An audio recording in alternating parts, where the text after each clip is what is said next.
Iya, sebentar. Yuk, bagaimana sudah sampai kaji latih berapa? Kaji latih standar yang ke, kalau terakhir dengan saya 2. Nah, mungkin di pertemuan selanjutnya dengan Ibu Gusti Laili sudah banyak membahas kaji latih ya. Jadi saya akan melanjutkan hari ini. Sudah sampai manakah?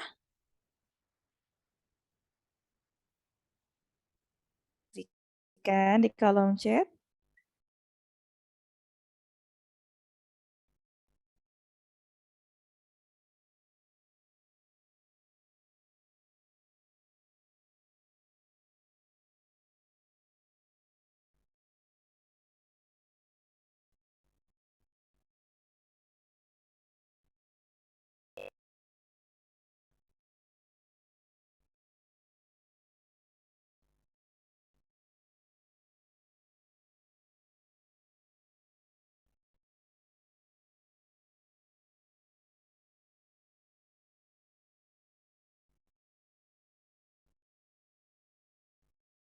Ya, yang baru bergabung, barangkali masih ingat pembahasan sebelumnya sudah sampai mana kelas ini. Kalau kaji latih standar 7 sudah belum ya?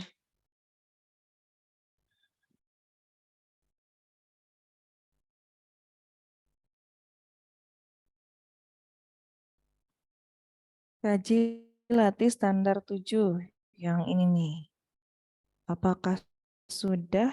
Saya tampilkan dulu bagaimana. Nah, ini sudah belum? Jika sudah, berarti kita melanjutkan berikutnya. Jika belum, kita coba standar 7 atau 6 juga belum.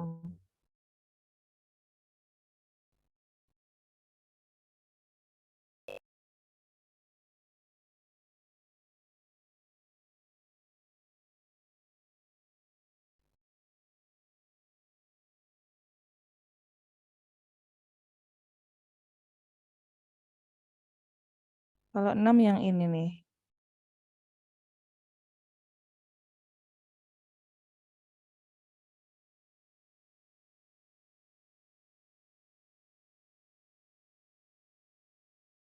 Nah, saya ambil dulu rata-rata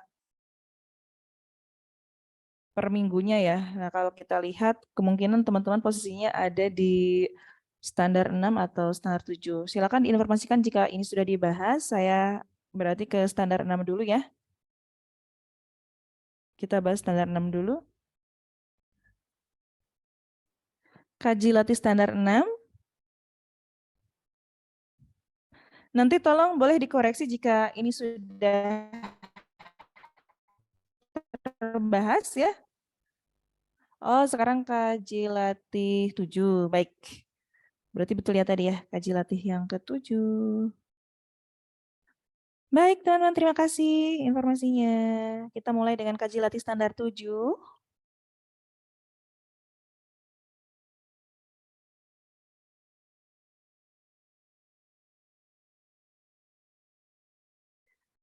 Yuk, kita mulai ya. Sambil mungkin masih banyak yang belum bergabung, pelan-pelan saja kita mulai efektifkan waktu. Kaji latih standar 7, nomor 1. Ini adalah soal penalaran.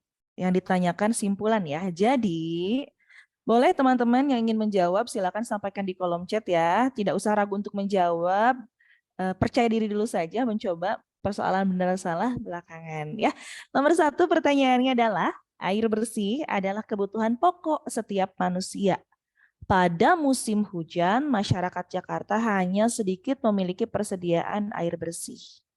Oke, umumnya adalah manusia, khususnya adalah masyarakat Jakarta ya. Otomatis karena masyarakat Jakarta bagian dari manusia, berarti sama, mempunyai sifat yang sama, yaitu mengalami ini ya, air bersih adalah kebutuhan pokok bagi masyarakat Jakarta.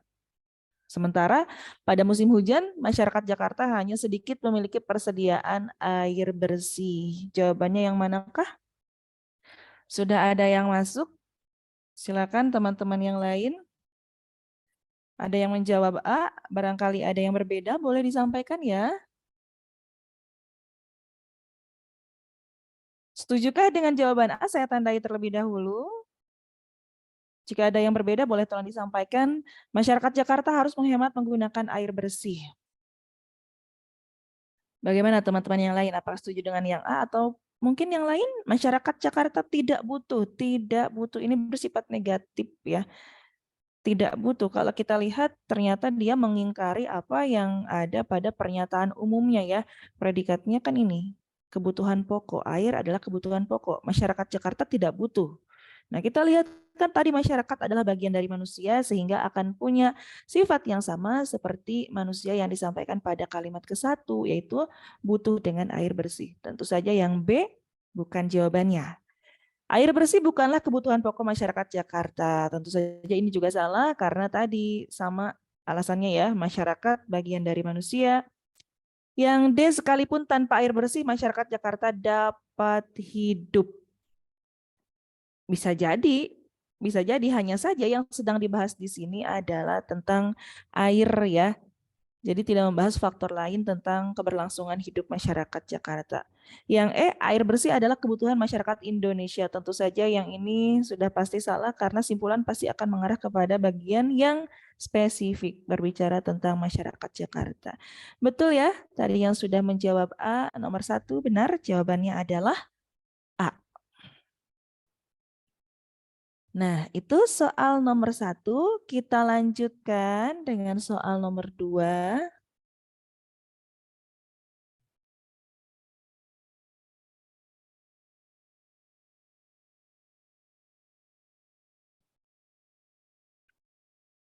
Soal nomor 2.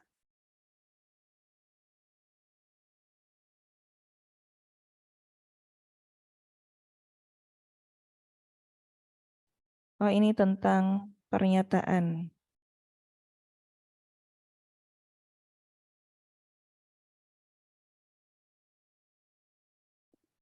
Ada 5 pernyataan. Yang menjadi pertanyaan adalah manakah 2 simpulan yang tidak mendukung pernyataan di atas? Yuk, mari kita analisis. Silakan jika ada yang mau mencoba menjawab ya. Manakah 2 simpulan yang tidak mendukung pernyataan di atas? Buttermilk mengandung asam laktat yang menetralkan keasaman di lambung. Buttermilk dapat meningkatkan kekebalan tubuh serta membantu melawan asam lambung atau GERD jika ditaburkan sejumput lada hitam atau 1 sendok teh daun ketumbar.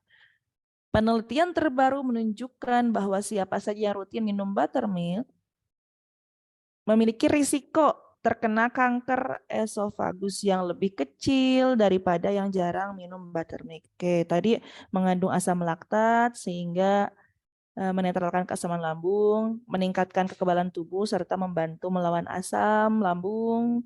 Kemudian bicara tentang penelitian. Yang ditanyakan yang tidak mendukung. Oke, silakan teman-teman jawabannya yang mana?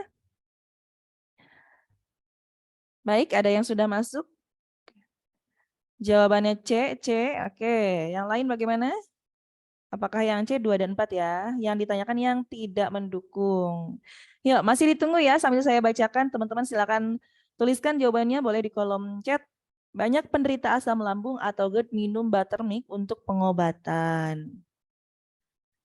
Harga menjadi mahal karena memiliki manfaat untuk kesehatan. Mengonsumsi, ini bicara soal harga. Ini penderita asam lambung tadi ya. Memengaruhi kadar asam lambung. Asam lambung juga. Yang keempatnya banyak produk kesehatan yang menggunakan bahan dasar ekstrak. Yang kelimanya risiko terkena esofagus. Oke. Sudah ada lagi yang C katanya. Oke, jelas ya teman-teman ya. Nomor 2 yang tidak mendukung. Tidak mendukung berarti sifatnya dia ya tidak ada hubungannya. Tidak ada hubungannya dengan yang ada di dalam pernyataan ini ya. Yang 2 dan 4. Betul?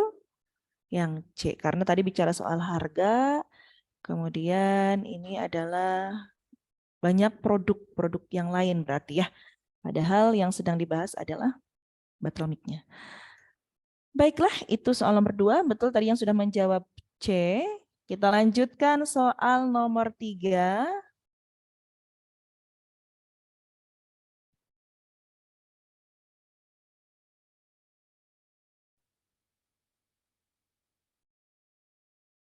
Ini adalah soalnya. Mari kita bahas. Pernyataan yang tepat adalah kira-kira yang mana? Silakan tuliskan jawabannya dalam akun Instagram resmi Seleksi Nasional Penerimaan Mahasiswa Baru SNPMB.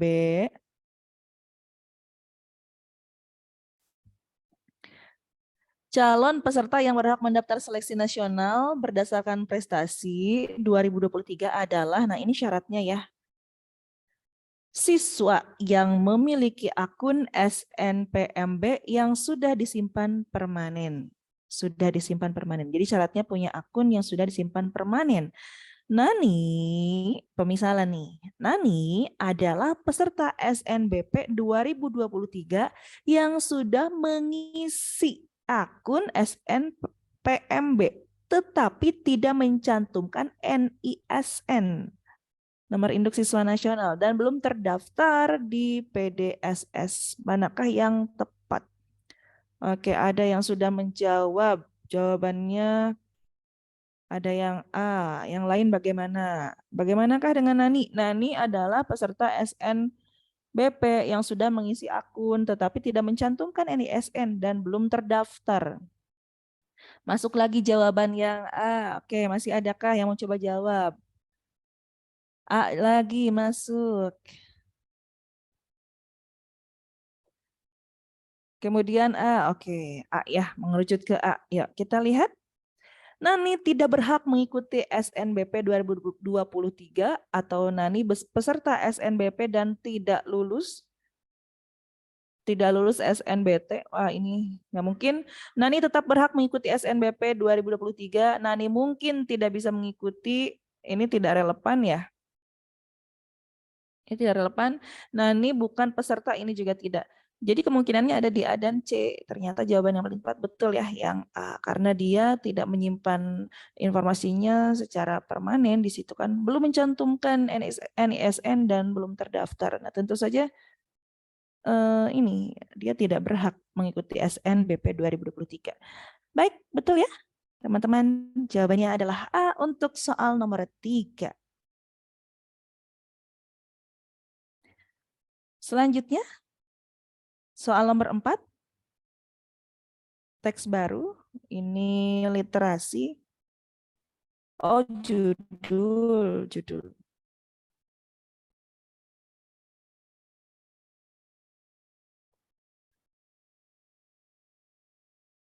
Berarti ini berhubungan dengan ini ya, kemampuan membaca dan menulis. Judul yang paling tepat untuk tulisan di atas adalah, oke, sambil saya jelaskan teori judul, teman-teman silakan boleh sambil menganalisis. Jadi judul itu hati-hati. Dia tidak bersifat umum ya. Judul itu justru yang pertama adalah harus bersifat spesifik. Kenapa spesifik? Maksudnya mengarah kepada ini objek apa sih yang dibahas. Ya, jadi mengandung informasi objek yang dibahas. Kemudian yang kedua adalah biasanya judul berbentuk frasa. Tetapi ada juga yang berbentuk klausa, ada subjek predikatnya. Yang ketiga adalah judul itu bersifat menarik. Dalam artian judul yang sedang kita bicarakan judul-judul artikel atau tulisan yang akan dipublikasikan ya, sehingga untuk dipublikasikan itu berarti kan harus bersifat menarik perhatian agar orang-orang mau membaca. Atau katakanlah bahasa jurnalis. Bahasa jurnalis kan kalau kita lihat sekarang provokatif ya, memang seperti itu judul ya. Jadi memang mengundang perhatian pembaca sehingga nanti tertarik untuk membaca. Tetapi kenyataannya yang sekarang banyak terjadi judul kelewat provokatif ya, bahkan akan terkesan apa ya, tidak sesuai dengan yang ada dalam bacaannya gitu, kelewat provokatif. Oke, kita bicara soal bahasa jurnalis tidak masalah ya. Ke 1 dan 2 saja. Spesifik mengandung objek yang dibahas, kemudian biasanya berbentuk frasa non-predikatif. Meskipun kadang-kadang ada juga yang berbentuk klausa. Baiklah, yang manakah jawabannya? Apa yang sedang dibahas? Kalau kita lihat semuanya mengarah kepada padi ya. Jadi berpeluang nih Objeknya adalah padi. Nah, apakah praktik budidayanya, apakah macam-macam penyakitnya, ataukah perlindungan tanaman padi, ataukah penurunan produksi? Ya, saya tandai bagian yang pentingnya. Ataukah pengaruh perubahan iklim terhadap padi atau permasalahan dalam praktik? Oke, silakan. Kira-kira yang manakah?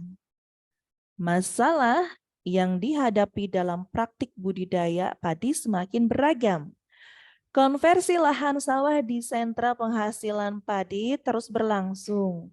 Perubahan iklim global yang berdampak terhadap anomali penyimpangan ya, anomali iklim mendorong perkembangan hama dan penyakit yang mengancam keselamatan produksi padi. Akibatnya, hasil produksi pertanian mengalami penurunan. Penurunan itu terjadi karena biaya perlindungan tanaman padi dari hama penyakit semakin tinggi. Di Indonesia penyakit penting tanaman. Oke, ternyata ngomongin penyakit tadi ya. Ini ada masalah nih. Ada masalah. Masalahnya ada apa? Ada perubahan iklim, ada juga apa? Hama penyakit. Nah, berarti merujuk kepada permasalahan. Oke, merujuk kepada permasalahan. Penyakit penting padi adalah dan sebagainya. Lalu berikutnya melindungi tanaman padi dari gangguan penyakit merupakan. Oke, kira-kira yang manakah? Kalau kita lihat ke pesan yang ingin disampaikan dari teks ini, kira-kira apakah? Apakah ngomongin permasalahan dalam praktik budidaya padi? Budidaya ya? Permasalahan dalam praktik budidaya padi. Ataukah macam-macam penyakit, ataukah perlindungan dari gangguan penyakit, nih ada penyakitnya juga, atau ngomongin produksi, ataukah perubahan iklim. Nah, sudah ada yang masuk. Ada yang menjawab D, ada juga yang menjawab A. Oke, ada lagi kah? Silakan barangkali mau mencoba. Ada lagi yang C, ada yang A. Wah, beragam ya. Saya tandai dulu ya. Ada yang A, ada yang C, ada yang D. Begitu. Silakan jika masih ada.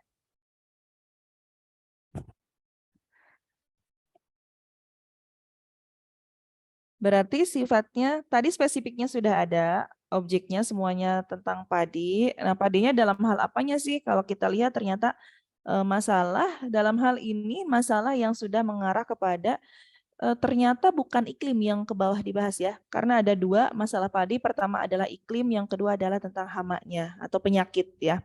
Iklim dan penyakit. Yang lebih spesifik adalah penyakitnya begitu. Teman-teman, yang kita eliminasi karena bicara soal iklim. Yang D, apakah produksi itu dibahas? Kalau kita lihat produksi itu hanya ada pada mana?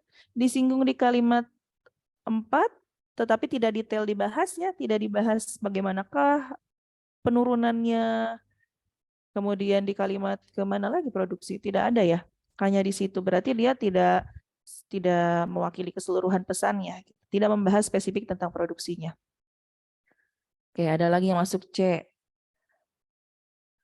Lalu bagaimana dengan perlindungan tanaman padi dari gangguan penyakit? Penyakitnya oke nih. Apakah ngomongin perlindungan? Gitu kan? A, C. Yang D tadi udah gugur. Yang B macam-macam penyakit ini jelas salah ya. Karena kalau macam-macam penyakit berarti diawali dengan penyakit padi adalah bla bla bla gitu kan. Ngomongin segala bentuk macam penyakit. Misalnya busuk batang dijelaskan, hawar pelapah dijelaskan lebih detail seperti apa ya. Jadi yang B jelas salah karena ada kata macam-macam. Tidak ke sana arahnya. A ataukah C? Nah, yang paling tepat teman-teman adalah pilihan yang C, perlindungan tanaman padi dari gangguan penyakit. Ya, kenapa demikian? Karena teks ini berangkat dari masalah. Ini kan masalah ya. Masalahnya ada penyakit, lalu ada data atau argumen pendukung, kemudian diakhiri dengan sebuah solusi. Nah, pesannya di mana? Di solusinya dong. Intinya ya, intinya adalah di sini bahwa ternyata ada ini nih, dalam usaha perlindungan tersebut tidak terlepas dari kegiatan manusia dalam memanipulasi. Jadi kemampuan manusia untuk menyesuaikan kebutuhan padi itu juga akan berpengaruh terhadap keberlangsungan kehidupan padi ya, atau berpengaruh juga terhadap pemberantasan si penyakitnya ya, gangguan penyakit tadi. Jadi jawabannya yang C.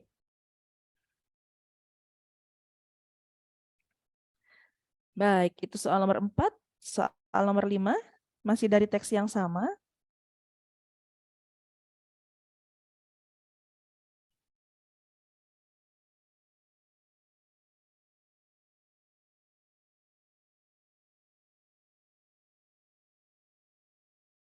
Soal nomor 5.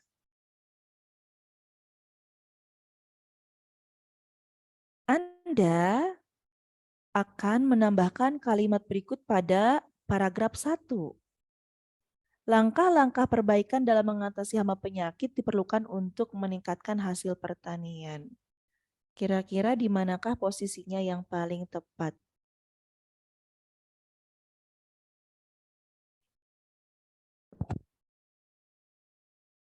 Bagaimana kira-kira langkah-langkah perbaikan dalam mengatasi hama penyakit diperlukan untuk meningkatkan hasil pertanian? Di manakah posisinya yang paling tepat berdasarkan paragraf ke-1? Masalah yang dihadapi dalam praktik budidaya padi semakin beragam. Langkah-langkah perbaikan gimana hubungannya dengan kalimat 1? Apakah langsung ke sini? Nah, ini sudah ada yang masuk, ada yang jawab D, ada yang jawab E. Oke, saya tandai dulu. Silakan teman-teman yang lain ya mencoba untuk menjawab. Ada lagi yang jawab E, ada juga yang C.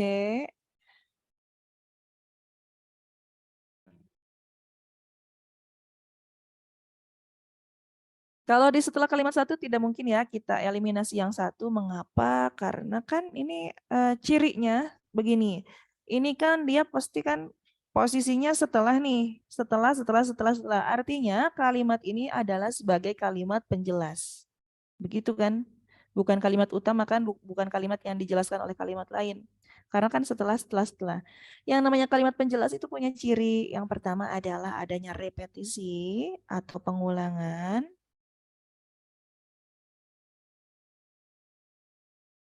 Yang kedua adalah adanya konjungsi atau kata hubung. Yang berikutnya adalah kata rujukan. Begitu. Nah, kita cari kira-kira di sini yang menjadi ciri kalimat penjelasnya yang mana? Apakah dia mengulangi bagian sebelumnya ataukah ada konjungsinya? Konjungsi sepertinya ini tidak ada ya. Karena konjungsi itu kan biasanya ada di awal kalau untuk menghubungkan satu kalimat dengan kalimat lain. Apakah rujukan? Rujukan juga tidak ada. Rujukan itu kan misalnya ada ini, ada itu, ada tersebut ya. Begitu. Jadi kemungkinan adalah repetisi. Tinggal lihat repetisi dari yang manakah? Hama, penyakit, pertanian, perbaikan. Nah, kemungkinan di sini adalah ada kata hama ya. Kita lihat posisi hama adanya di kalimat ketiga dan juga ada di kalimat kelima, hama penyakit. Berarti kemungkinan posisinya berada di kalimat setelah kalimat 3, kemungkinannya C ataukah E, begitu ya? Yang D gugur ya? Setelah kalimat 4 akibatnya sepertinya mengalami penurunan. Nah, kenapa kalimat 4 gugur? Karena di sini ada penurunan itu, rujukan nih. Artinya 4 dan 5 tidak boleh dipenggal, harus nyambung. Karena ada kata itu sebagai kata rujukan terhadap kalimat keempat. Kalau begitu, peluang ada di C dan E. Kita masukkan ya. Perubahan iklim global yang berdampak terhadap anomali iklim mendorong perkembangan hama dan penyakit yang mengancam keselamatan produksi. Sementara di sini sudah mengarahkan ke solusi. Kalau misalnya kita selipi kalimat ini, diselipkan ke setelah kalimat 3, itu tidak akan nyambung dengan kalimat keempat. Akibatnya di sini adalah rujukan juga ya, mengarah kepada mana? Kepada produksi padi, gitu kan. Keselamatan produksi padi, ada hama penyakit mengancam keselamatan produksi padi. Akibatnya, nah berarti dia tidak boleh dipenggal juga. Kalau gitu, teman-teman jawaban untuk soal nomor 5 adalah yang E. Posisi kalimat ini paling tepat diletakkan setelah kalimat kelima sebagai solusi dari permasalahan yang sudah dipaparkan di sini, ada penurunan produksi ya. Baik, yang sudah menjawab benar jawabannya ya. Itu soal nomor 5, kita lanjutkan. Soal nomor 6 masih dari teks yang sama.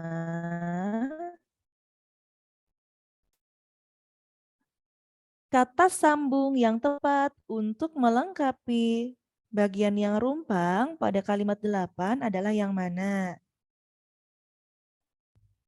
Yo, coba dijawab. Kira-kira yang manakah konjungsi yang paling tepat? Apakah dan, bahkan, kemudian, maka, dan terakhir adalah yang? Kalimatnya yang ini ya. Kalimat 8. Nah, yang ini. Pada tahun 2010, penyakit kerdil hampa dan kerdil rumput mewabah, titik-titik menyebabkan gagal panen. Oke, 2010 mewabah. Menyebabkan, hubungannya apa? Ada yang sudah menjawab, memilih E, ada lagi yang masuk A atau E. Hubungan ya. Ada lagi yang masuk pilih A, silakan yang lain, silakan berargumen.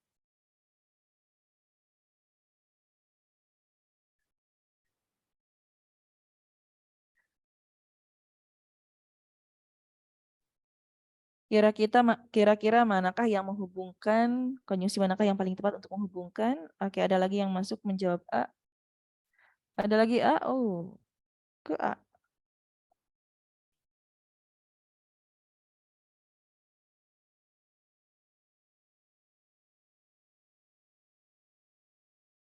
Baik, kita lihat hubungannya ya. Berarti yang dihubungkan pada bagian ini adalah, kita penggal dari sini. Penyakit kerdil hampa dan kerdil rumput adalah subjek, mewabah adalah predikat.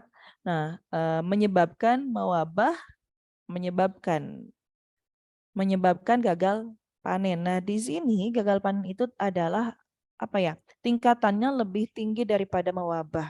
Begitu, artinya predikat 1 dan predikat kedua ini, predikat 2 tingkatannya lebih-lebih lagi daripada mewabah.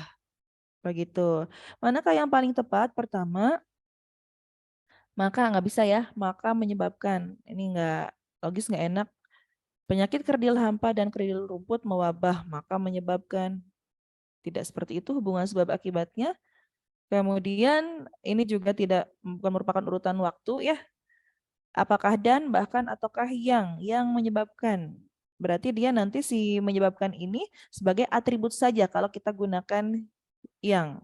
Nah, ternyata karena tadi sudah saya bahas, predikat 1 dan predikat 2 ini meskipun mereka sejajar dihubungkan dengan konjungsi yang setara, ternyata ada level atau tingkatan yang lebih lagi. Jadi di sini sifatnya menyebabkan gagal ini sebagai akibat yang menegaskan dari kata mewabah tadi. Jawaban yang paling tepat untuk nomor 6 adalah yang B, bahkan. Melebihi kan, lebih-lebih lagi. Bukan hanya mewabah nih, bahkan menyebabkan gagal panen. Kan mewabah itu berarti dampaknya bermacam-macam. Mewabah belum tentu menyebabkan gagal panen. Artinya terserang. Tapi kalau misalnya lebih banyak yang bisa diselamatkan, panen bisa tetap terjadi. Sementara di sini sudah gagal, berarti sifatnya atau tingkatannya lebih parah lagi daripada mewabah. Sehingga yang diperlukan adalah kata bahkan sebagai penguatan atau penegasan lagi tentang kata mewabah tadi ya. Nilainya lebih parah lagi daripada mewabah. Nah, itu nomor 6. Masih dari teks yang sama, soal nomor 7. Oh ya, teman-teman barangkali ada yang mau ditanyakan, boleh ya, ditanyakan saja, jangan ragu.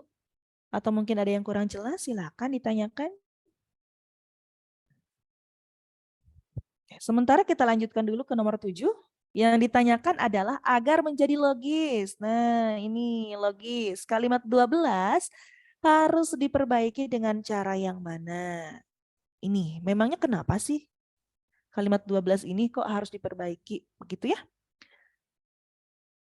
Dalam usaha perlindungan tersebut tidak terlepas dari kegiatan manusia dalam memanipulasi komponen lingkungan yang memengaruhi perkembangan penyakit itu sendiri. Harus tahu dulu masalahnya yang mana sehingga nanti kita bisa memperbaiki kalimat 12 tersebut. Silakan, bagaimana?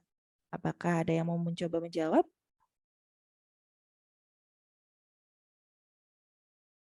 Saya pindahkan ke sini ya. Baik, ada yang sudah masuk menjawab D. Ada lagi kah?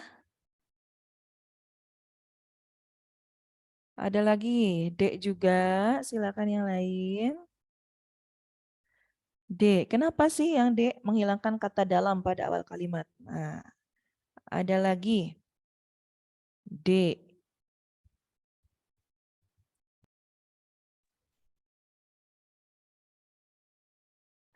Baiklah, untuk memperbaiki, ini kan diperbaiki ya. Untuk memperbaiki berarti harus tahu dulu kesalahannya di mana. Teman-teman, kalimat logis itu disejajarkan atau disetarakan dengan kalimat efektif. Ini apakah sudah dibahas atau belum? Kalimat efektif. Jadi di dalam soal nanti tidak selalu kata kalimat efektif yang keluar. Bisa jadi yang keluar adalah seperti ini, kalimat logis atau kalimat baku ya. Begitu. Ada syaratnya nih kalimat efektif atau istilah lainnya kalimat logis atau kalimat baku. Oh ini saya kal baku ya. Khawatirnya tertukar dengan kata baku. Yang pertama, sebuah kalimat itu disebut logis harus dilihat berdasarkan strukturnya. Kenapa strukturnya? Pertama adalah minimalnya ada subjek dan predikat. Ini adalah struktur kalimat yang baik ya. Minimal ada subjek predikat. Nah, yang kedua, selain ada subjek dan predikat, sebuah kalimat disebut efektif juga karena ejaannya sesuai dengan aturan. EYD-nya harus benar ya. Yang ketiga adalah diksinya harus tepat. Yang keempatnya adalah harus berbentuk paralel. Teman-teman tidak saya jelaskan secara detail, tetapi jika dibutuhkan silakan boleh ditanyakan ya. Ini ada SP, ejaannya benar, diksinya tepat, dan juga berbentuk paralel. Itu dari poin yang pertama. Yang kedua, isi. Isi dari sebuah isi dari sebuah kalimat efektif adalah harus logis atau masuk akal. Ini berhubungan dengan makna. Berarti masuk akal atau tidaknya ini disangkut pautkan dengan maknanya ya. Nah, yang kedua adalah tidak boleh ambigu.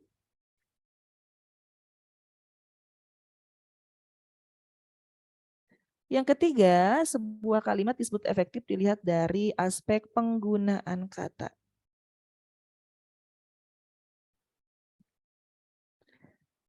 Ada dua aturannya, penggunaan katanya pertama tidak boleh mubazir, yang kedua adalah tidak boleh pleonasme. Begitu. Nah, struktur menjadi prioritas pertama yang harus kita analisis apabila ada pertanyaan kalimat logis ya.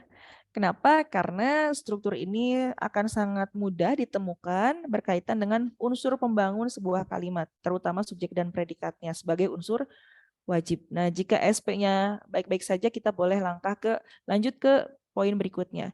Nah, kalau penggunaan kata di sini, ini jarang sekali menjadi alasan dari ketidaklogisan atau ketidakefektifan sebuah kalimat karena ini konteksnya atau pemahaman ini biasanya banyak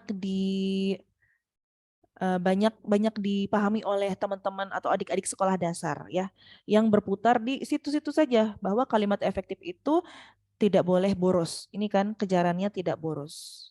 Tidak boros.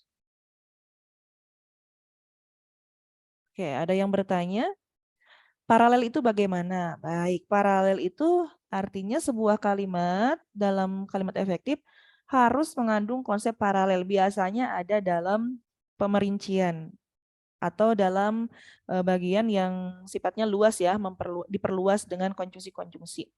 Nah, artinya adalah sejajar atau serangkai atau seragam ya, sebentuk. Banyak tipe-tipe keparalelan. Saya contohkan kalimat yang paralel atau contohnya yang tidak paralel dulu ya. Misalnya seperti ini. Adik belajar membaca, menulis,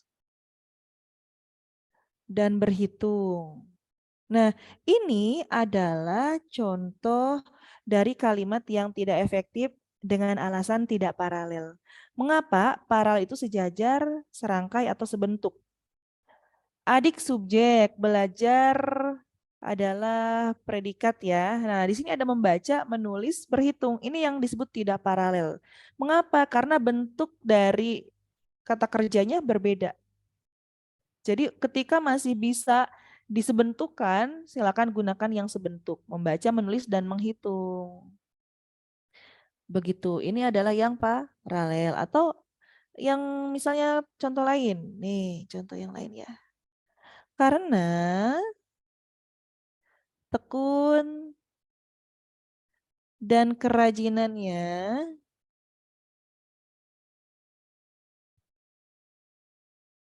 ia menjadi juara. Oke, begini ya.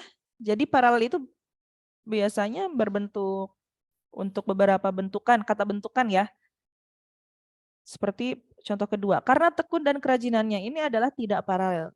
Mengapa? Yang pertama, tekun ini adalah kata sifat dihubungkan dengan dan itu harus menghubungkan dua bagian yang sifatnya sejajar atau setara.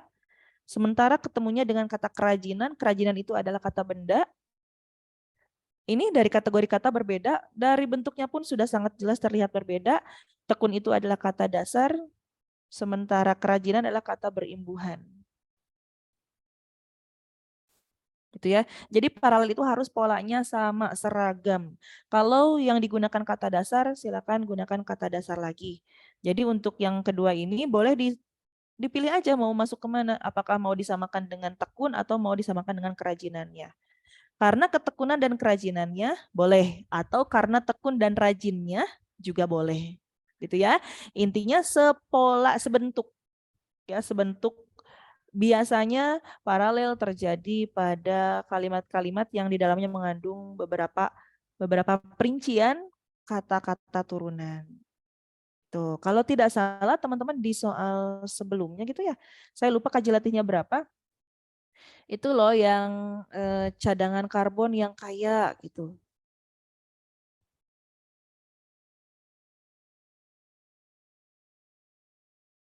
Yang kaya dan misalnya tingginya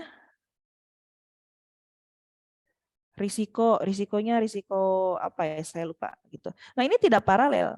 Kenapa? Karena bentuknya berbeda. Yang pertama diawali dengan frasa yang menyatakan ke benda, kemudian kaya di sini kata sifat kan.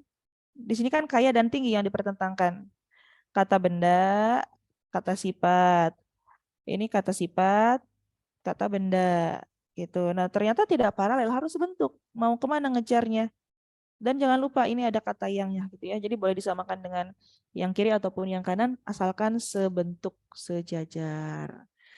Begitu, semoga bisa menjawab pertanyaan tadi yang bertanya tentang paralel itu bagaimana ya.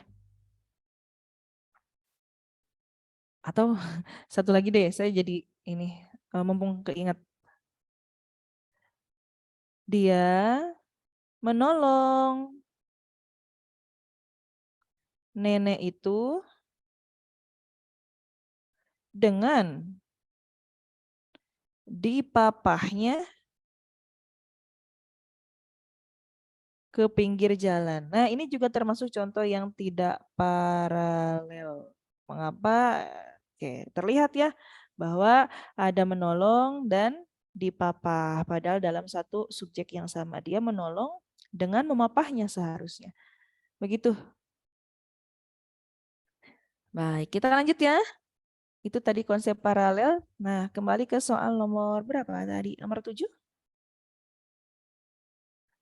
Dahulukan subjek dan predikat. Yuk kita analisis. Dalam usaha perlindungan, teman-teman, kalimat ini didahului oleh atau diawali dengan kata dalam yang merupakan preposisi kata depan. Nah, jika ada preposisi atau ada konjungsi, berarti itu akan menduduki posisi apa? Keterangan. Keterangan ya. Sampai mana nih keterangannya? Kita baca. Jadi setiap frasa itu atau setiap bagian kalimat itu dipenggal sesuai dengan penjedaan. Dalam usaha perlindungan tersebut, oke, di sini kita penggal. Jadi disinilah berakhir keterangan dari kata dalam sampai tersebut. Tidak terlepas adalah predikat dari, tuh ada preposisi lagi, artinya ini keterangan lagi. Begitu. Bagaimana tuh? Dari sini saja, Kak. Keterangan, predikat, keterangan. Artinya kalimat ini tidak memenuhi aturan yang pertama. Strukturnya minimal ada subjek dan predikat. Kenapa kalimatnya tidak bersubjek? Tidak bersubjek ya. Bagaimana cara memperbaikinya? Kenapa sih alasan tidak bersubjeknya? Nah, sekarang saya bahas masalah-masalah apa yang biasanya mengganggu keutuhan. Persoalan kalimat efektif berhubungan dengan subjek predikat ya, hubungannya dengan subjek predikat objek atau pola kalimatnya. Pertama, teman-teman, biasanya yang sering bermasalah itu adalah subjek. Subjek ini akan bermasalah apabila satu didahului oleh konjungsi atau preposisi. Nah, ini tadi ya, seperti ini. Nggak boleh, subjek itu harus bisa berdiri sendiri. Sehingga tidak boleh didahului oleh konjungsi ataupun preposisi. Misalnya tadi seperti contoh yang disoalkan. Dalam usaha perlindungan tersebut nggak ada subjeknya. Harusnya si perlindungan ini, usaha perlindungan ini seharusnya sebagai subjek. Harusnya subjek. Tetapi fungsi subjeknya melebur, hilang. Gara-gara apa? Gara-gara ada kata dalam yang mendahuluinya. Sehingga fungsi subjeknya berubahlah menjadi keterangan. Itu rata-rata masalah subjek itu ada di situ ya. Didahului oleh preposisi. Nah, yang kedua masalah predikat. Jadi persoalan tentang kalimat efektif atau tidak logis, keduanya adalah dalam predikat. Apa sih yang mengganggu sebuah predikat? Predikat itu biasanya diganggu dengan adanya yang, kehadiran yang ya. Ada kata kerja, ada P yang biasanya berupa kata kerja didahului kata yang. Nah, nggak boleh. Contoh, penelitian itu yang membahas UTBK. Nah, ini tidak boleh seperti ini. Kalimatnya tidak efektif. Kenapa? Karena ada predikat yang didahului oleh yang sehingga hilanglah fungsi predikatnya. Kemana dong dia? Ya ikut ke fungsi subjeknya. Karena yang itu adalah atributif ya. Jadi selama ada yang pasti akan mengikuti fungsi sebelumnya. Jadi kalimat ini hanya bersubjek, tidak ada predikat, tidak ada objeknya dan seterusnya. Itu masalah yang kedua. Persoalan yang ketiga adalah biasanya objeknya yang terganggu. Nah, kehadiran si objek terganggu gara-gara apa? Gara-gara misalnya ada kalimat seperti ini. Penelitian itu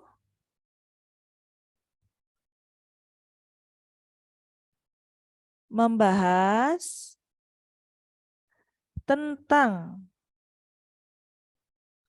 UTBK. Nah, kalimat ini tidak efektif. Kenapa tidak efektif? Karena si objeknya didahului oleh kata tentang. Nggak bisa ya. Atau kata lainnya mengenai yang mengarah ke tentang ya. Mengenai hal itu, tentang hal itu gitu ya. Jadi gitu, objek juga sama. Dia tidak bisa diawali atau didahului oleh preposisi. Oke. Kenapa sih salah? Penelitian itu adalah subjek, membahas itu adalah predikat, seharusnya dia ketemu dengan objek.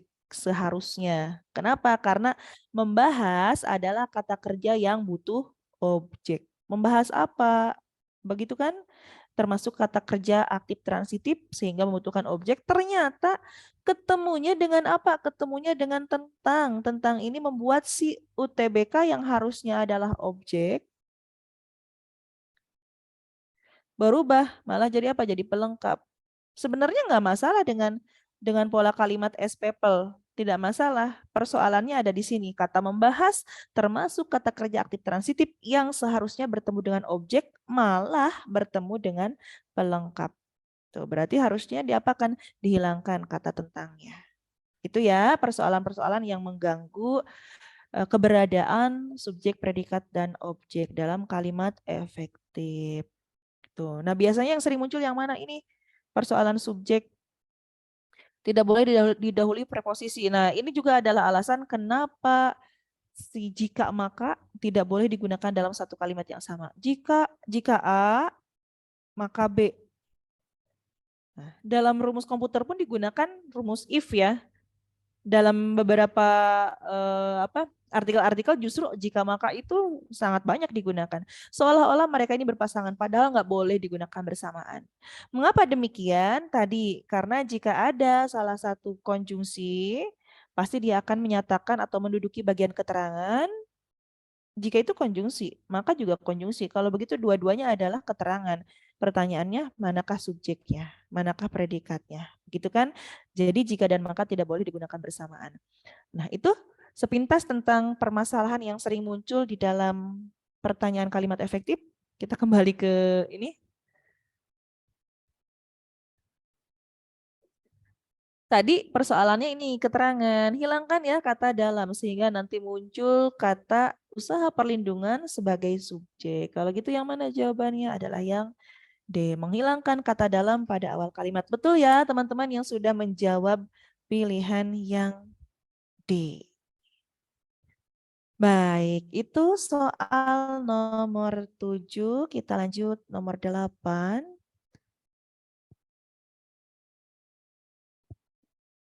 Nah, ini diksi nih. Nomor 8 yang ditanyakan adalah yang paling tepat, kata yang paling tepat untuk melengkapi kalimat 9. Kira-kira yang mana? Melindungi tanaman padi dari gangguan penyakit merupakan usaha yang tidak titik-titik dari pengelolaan ekosistem pertanian padi. Boleh coba dijawab teman-teman, apakah terlepaskan, terhindar, terpisahkan, terbebas, atau teralihkan? Yang manakah kira-kira?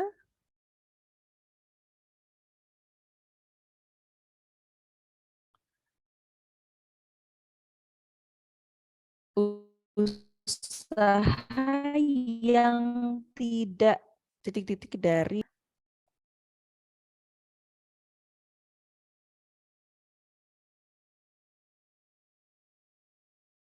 ada yang menjawab A, ada yang menjawab C, oh, ada juga yang bertanya. Yang bertanya nanti saya jawab setelah nomor 8 ini ya.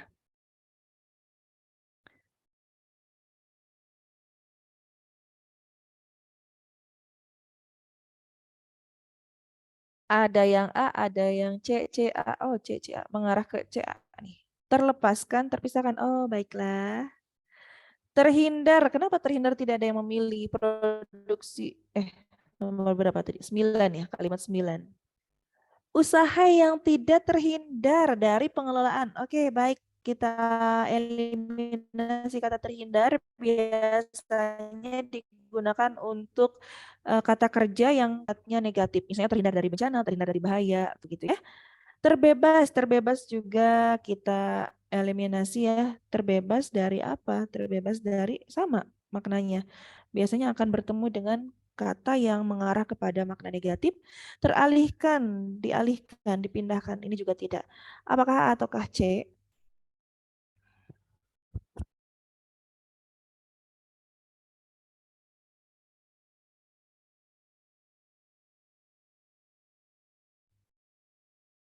Terlepaskan, terpisahkan, bedanya apa? Baik teman-teman, lepas dan pisah ini sebenarnya bersinonim. Hanya saja kalau kita lihat konsepnya, gini aja.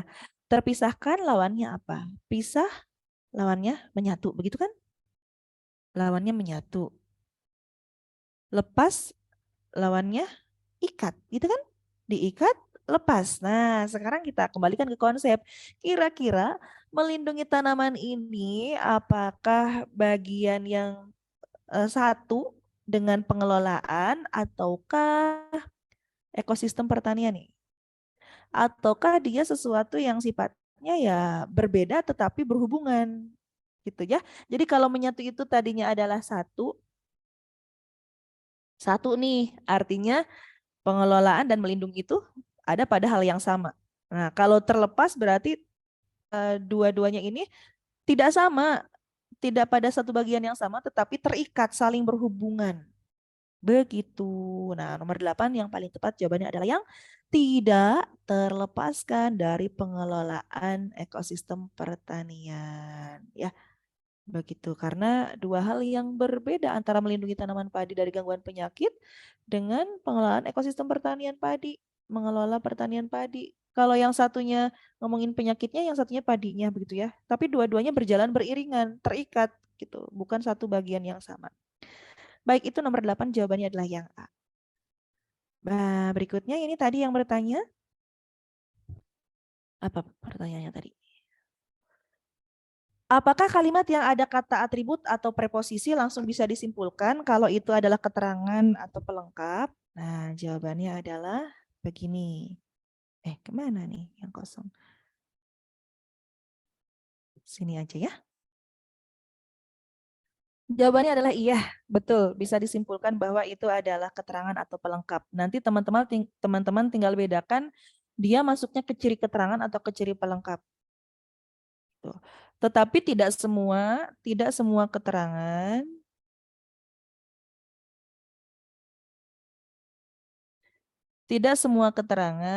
didahului oleh apa tadi kata depan ya, preposisi atau konjungsi gitu. Contohnya misalnya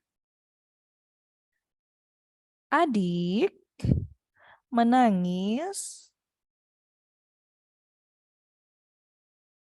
terseduh-seduh. Nah, di sini kata adik adalah subjek, menangis adalah predikat, terseduh-seduhnya adalah keterangan. Mengapa disebut keterangan? Karena ciri dari sebuah keterangan adalah dia bisa berpindah kemanapun posisinya. Bisa pindah-pindah, bebas. Dia punya sifat yang bebas, bisa kemana-mana tanpa memengaruhi bentuk komponen yang lain. Artinya hanya posisinya yang berubah. Nah, kenapa terseduh-seduh masuk keterangan? Yuk kita pindahkan. Bisa nggak terseduh-seduh adik menangis? Bisa dong. Jadi ini kan mengemukakan apa ya? Menerangkan caranya si adik menangis itu bagaimana. Terseduh-seduh adik menangis. Terseduh-seduh adik menangis. Ini adalah keterangan. Adik terseduh-seduh menangis bisa juga ya. Jadi dia yang namanya keterangan bisa berpindah kemanapun. Mungkin teman-teman akan lebih masuk ke ini nih. Kalau biasanya kan keterangan itu keterangan waktu, keterangan tempat gitu ya. Saya coba contohkan menggunakan konsep yang itu. Ayah pergi ke kantor tadi pagi. Oke, tadi pagi adalah keterangan, menyatakan keterangan waktu. Cirinya adalah kita buktikan bahwa dia adalah keterangan. Pindahkan ke depan, pindahkan ke tengah, bisa. Tadi pagi ayah pergi ke kantor. Ayah tadi pagi pergi ke kantor, bisa kan? Nah, itu adalah ciri dari keterangan. Nah, tidak semua keterangan didahului oleh kata depan atau konjungsi, tetapi setiap yang ada kata depan dan konjungsinya itu kemungkinan besarnya adalah sebuah keterangan ya. Ada beberapa konjungsi, teman-teman kita bahas konjungsi ya. Konjungsi yang mengisi bagian keterangan.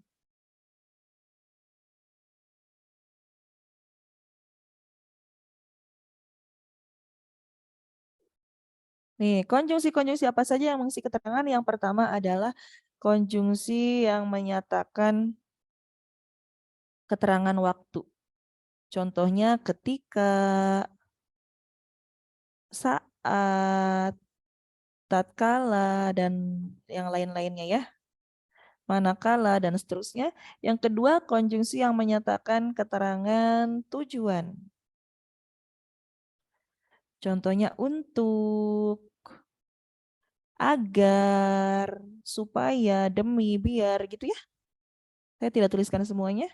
Yang ketiga adalah keterangan syarat. Contoh konjungsinya adalah jika, kalau, andai.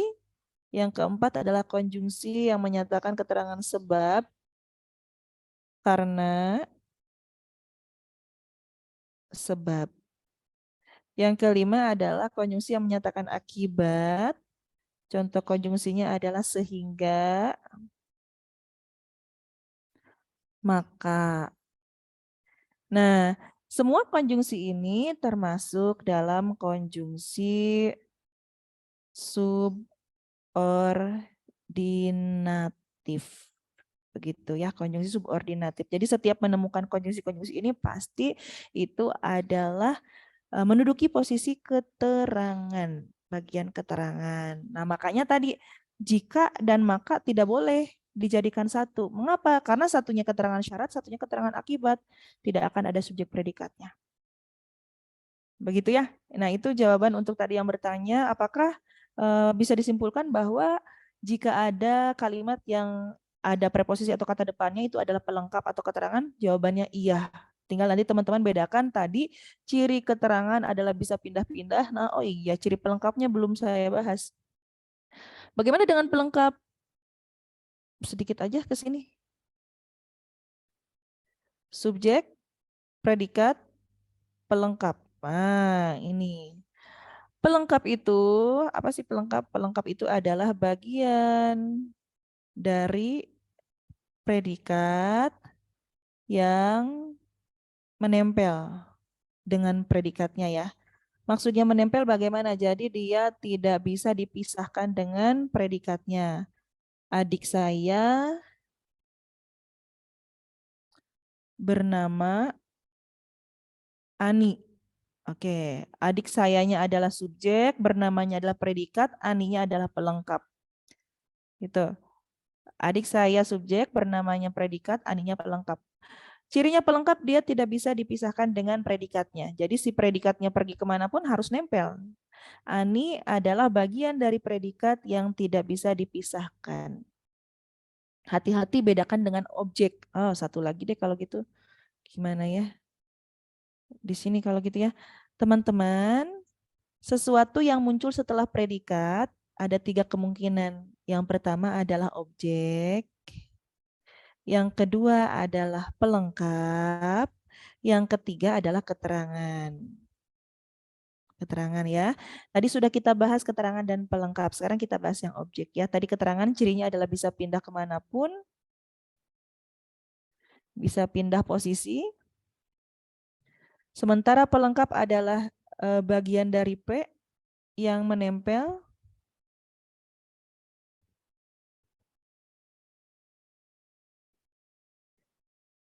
P, pel. Nah, ini nempel, tidak boleh dipisahkan. Sementara objek adalah bagian dari predikat,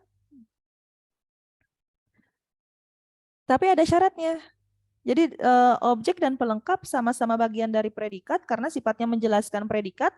Hanya saja si objek hanya akan muncul pada predikat yang diawali imbuhan me. P sama dengan me. Kenapa P sama dengan me? Karena cirinya objek itu adalah objek harus bisa pasif, harus bisa jadi S gitu maksudnya, harus bisa jadi subjek pada kalimat yang dipasifkan. Yang dipasifkan.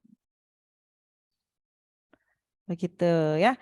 Jadi objek itu hanya muncul pada predikat yang diawali me. Kalau bukan me, otomatis ya bukan objek. Kenapa harus me? Karena kan objek itu harus bisa jadi subjek pada kalimat yang dipasifkan. Syaratnya untuk pasif apa? Ya me kan? Itu. Contoh, saya contohkan ke kalimatnya. Adik membawa buku. Adik adalah subjek, membawa adalah predikat, bukunya adalah objek. Nah, ciri bahwa buku ini benar sebagai objek, teman-teman lihat aja predikatnya. Apakah dia bisa jadi di, ada bentuk di-nya enggak? Ada bentuk di bawah, sehingga buku ini adalah objek. Bandingkan dengan yang ini. Adik menjadi dokter. Oke, adik menjadi dokter, adiknya subjek, menjadinya predikat, dokternya pelengkap. Kenapa? Karena bentuknya me ya, bentuknya me, tapi tidak bisa pasif, tidak pasif, tidak pasif, tidak ada bentuk pasifnya. Kalau tidak ada bentuk pasifnya, kemungkinan yang mana? Kemungkinan pelengkap atau keterangan. Apakah bisa pindah ke depan ataukah menempel? Ternyata jawabannya dokter ini menempel pada predikat, nggak bisa pindah ke depan. Dokter adik menjadi nggak bisa.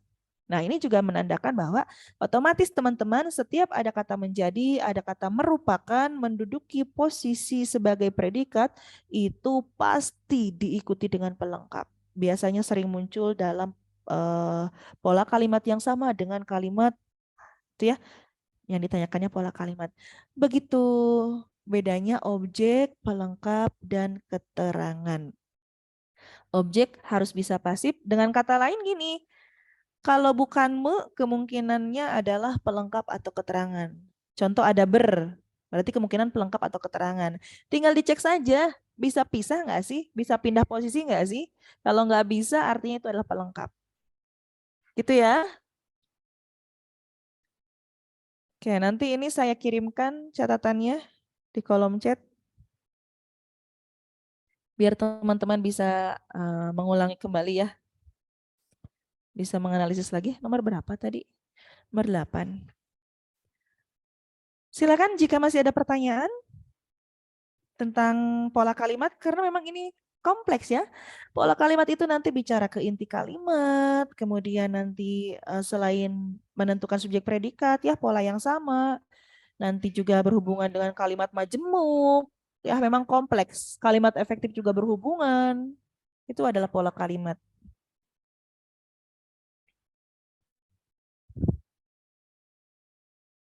Baik, jika cukup kita akan lanjut ke ke soal berikutnya.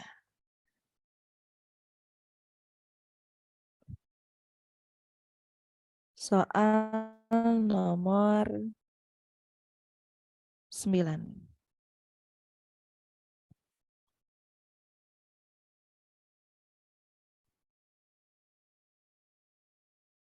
Teksnya masih sama ya. Saya tampilkan ulang.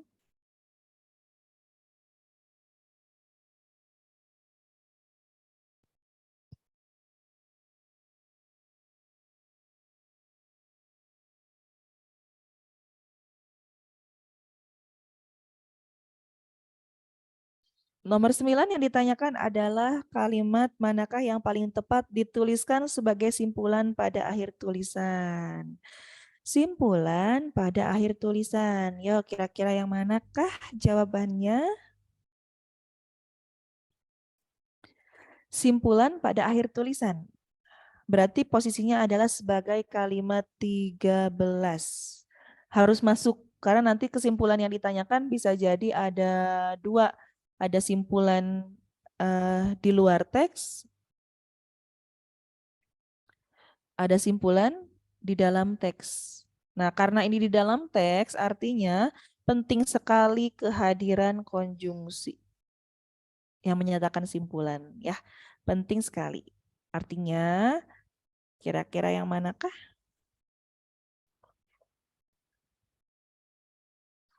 Itu ya kuncinya ya. Kehadiran konjungsi di sini sangat penting karena posisi simpulannya harus masuk dalam teksnya, bukan di luar teks. Kalau di luar teks kan berupa pendapat kita terhadap isi teksnya. Begitu. Karena ini ada di dalam teks, agar terjalin hubungan antara kalimat 13 dengan 12 berarti harus ada konjungsi yang menyatakan simpulan. Yang manakah kira-kira? Boleh silakan dipilih. Oke, ada yang menjawab C. Ada lagi masuk C.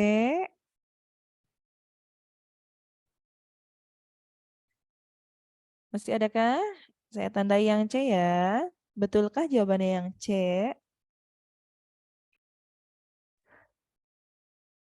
Silakan jika masih ada.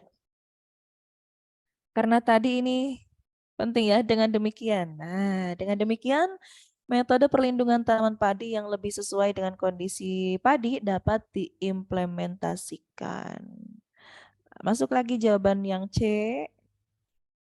Secara praktis kita akan melihat C karena ada konjungsinya. Apakah tepat? Kita cek. Dapat disimpulkan bahwa perlindungan padi dari gangguan penyakit yang selama ini dilakukan belum efektif. Berbicara tentang kualitas perlindungannya belum efektif. Simpulan yang dapat diambil adalah banyak hama padi yang berpotensi mengancam kualitas dan produksi padi. Gimanakah dengan kata hama? Kalau kita lihat kata hama itu adanya di sini ya, paragraf-paragraf awal.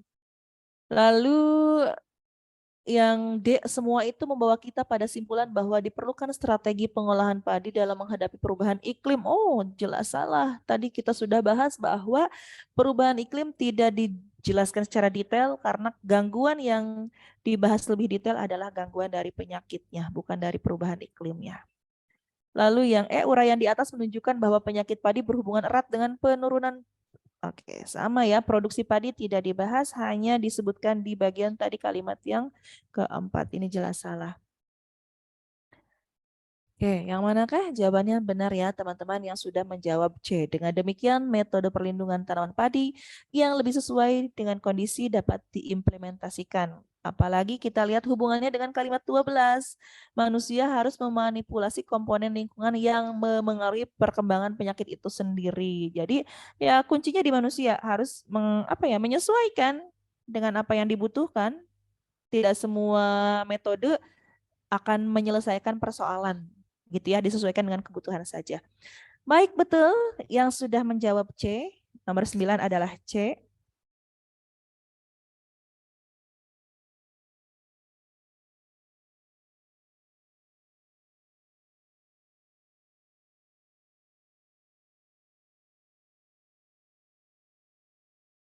Oke, lanjut. Berikutnya nomor 10. Apakah masih sama? Oh, masih sama ternyata. Ini satu teks untuk berapa soal?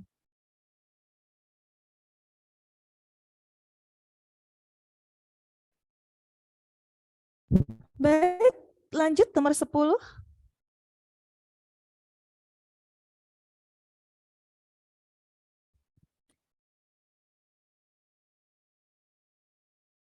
Saya pindahkan dulu ini.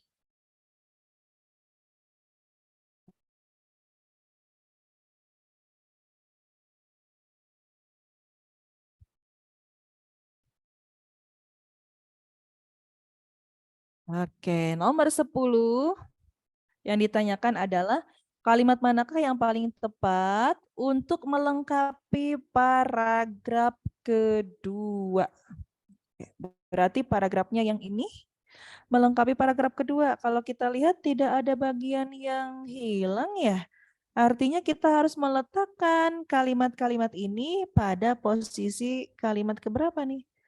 Bayangkan ini nggak ada paragraf ketiganya. Menjadi kalimat 9, penutup paragraf kedua. Silakan teman-teman, boleh dianalisis kira-kira yang mana.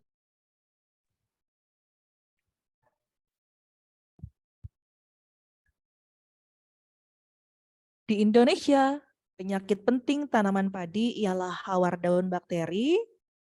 1. Penyakit tungro, bercak daun piricularia, busuk batang, hawar pelapah daun, kerdil hampa, dan kerdil rumput. Kehilangan hasil padi akibat gangguan hawar daun bakteri, ini adalah yang kemana? Tadi hawar daun. Ke 1, berkisar 15 hingga 24%. Pada tahun 2010 penyakit kerdil hampa itu yang ke-6, dan kerdil rumput yang ke-7 membawa bahkan menyebabkan gagal panen di beberapa sentra penghasil padi di Pulau Jawa. Nah, teman-teman, kira-kira lanjutannya yang mana? Ada yang sudah menjawab? Jawaban C, betulkah? Silakan yang lain. Gagasannya harus sama ya. Yang sedang dibahas dalam paragraf tersebut itu apa? Sehingga nanti di bagian kalimat ini ya harus mendukung gagasan utamanya. Apakah yang A, penyakit tungro menyebabkan 12.340 hektar tanaman padi puso? Tungro. Ataukah B, tanaman padi dilaporkan gagal panen karena terserang hama wereng coklat? Apakah C, akibat kegagalan panen petani mengalami kerugian? Apakah D, beberapa wilayah di Indonesia yang menjadi sentra penghasil padi sering gagal panen? Ataukah yang E, pengendalian penyakit tanaman padi masih mengandalkan penggunaan pestisida kimia sintetik? Penyakit, oke. Ada lagi yang masuk menjawab A? Tadi C, lalu ada juga yang A. Oke, berikutnya D. Wow. Ada lagi kah? Silakan. A. Oke, A, C, dan D. Yang lain, silakan coba jawab.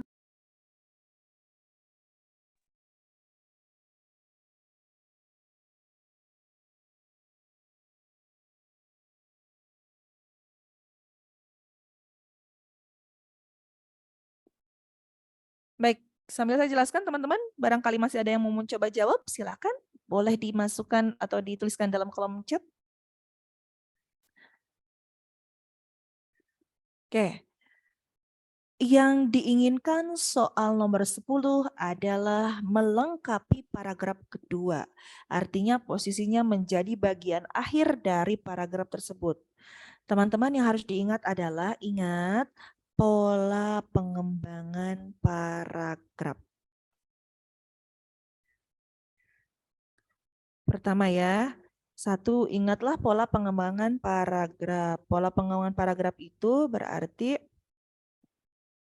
kalau tidak mengerucut, kalau tidak berbentuk segitiga, artinya akan seperti ini. Nah, maksudnya bagaimana? Ini adalah pola pengembangan yang berangkat dari bagian yang khusus ke umum, sementara yang mengerucut ke bawah itu sebaliknya dari umum ke khusus. Itu yang pertama. Yang kedua, ingatlah bahwa bagian akhir dari sebuah paragraf adalah jembatan atau penghubung dengan paragraf berikutnya.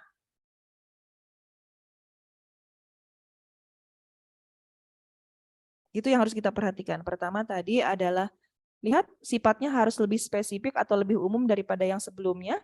Atau yang berikutnya adalah harus menghubungkan dua bagian antara paragraf tersebut dengan paragraf berikutnya ya. Artinya posisinya sebagai jembatan. Begitu. Nah, itu adalah yang harus diperhatikan untuk melengkapi sebuah paragraf. Nah, pertama yang A, kita analisis penyakit tungro menyebabkan. Teman-teman, kita lihat kalau tadi ternyata disebutkan ada 7 jenis penyakit tanaman padi, penyakit penting tanaman padi. Yang kesatunya adalah bakteri, keduanya adalah tungro, ketiganya bercak daun, dan seterusnya. Kemudian tiba-tiba kalimat ketujuh itu membahas daun bakteri, hawar daun bakteri, dilanjutkan dengan posisi keenam dari penyakit itu. Nah, tungro di mana posisinya? Tungro itu ternyata adalah kedua. Kalau kalimatnya, paragrafnya benar, paragrafnya polanya benar, artinya kita lihat urutannya. Ada 1, ada 6. Loncat dong. Tidak menjelaskan semuanya. Tidak menjelaskan semua penyakit tanaman ini. Hanya diambil contoh penyakit 1 dan penyakit ke-6 dan 7. 1, 6, 7. Berarti paragraf ini sudah menutup kemungkinan membahas bagian penyakit yang lain, apalagi tungro posisinya di kedua. Tidak mungkin tiba-tiba dibahas di bagian akhir karena tidak mengerucut, tidak semakin spesifik. Sementara konsepnya adalah dari 1 ke 6 dan 7 berarti kan semakin bawah semakin spesifik. Tiba-tiba tungro di akhir itu jelas salah. Gitu ya. Jadi tidak boleh kita pilih A karena ada kata tungro yang kalau digunakan atau diletakkan di sini berarti paragrafnya akan membuka lagi. Sudah mengerucut tiba-tiba terbuka lagi. Sudah ke urutan ke-7 balik lagi ke-2. Nggak bisa begitu. Yang kedua, B. B itu warna coklat. Ini sama sekali tidak dibahas, tidak ada dalam 7 penyakit yang tadi. Penyakit penting padi nggak ada ya. Warna coklat. Membahas hal yang baru. Ya ada kan tadi konsepnya kalau tidak seperti ini ya begini. Ternyata kebanyakan teks itu sifatnya ya ini. Mengerucut ke bawah, berangkat dari umum ke khusus. Warna coklat sama sekali tidak dibahas. Tersisa C, D, E. Lalu berikutnya yang C, akibat kegagalan panen, petani mengalami kerugian. Baik, mungkin aja sih gagal panen, menyebabkan gagal panen, bisa jadi. Hanya saja pilihan C ini, di sini subjeknya siapa? Subjeknya petani. Sementara yang sedang dibahas apa? Yang sedang dibahas adalah penyakit. Dari penyakit tiba-tiba ke petani. Jadi gagasannya tidak sesuai. Tidak mengarah ke petaninya kan, yang dibahasnya adalah penyakit yang ada di situ. Gitu. Jadi ini yang C salah. Lalu yang D, beberapa wilayah di Indonesia yang menjadi sentra penghasil padi sering gagal panen. Nah, gimana kah dengan beberapa wilayah? Mana tadi sentra penghasil padi kalau nggak salah? Nah, ini. Konversi lahan di sentra penghasilan padi beberapa wilayah. Oke, bagaimanakah antara sentra penghasil padi hubungannya dengan Pulau Jawa?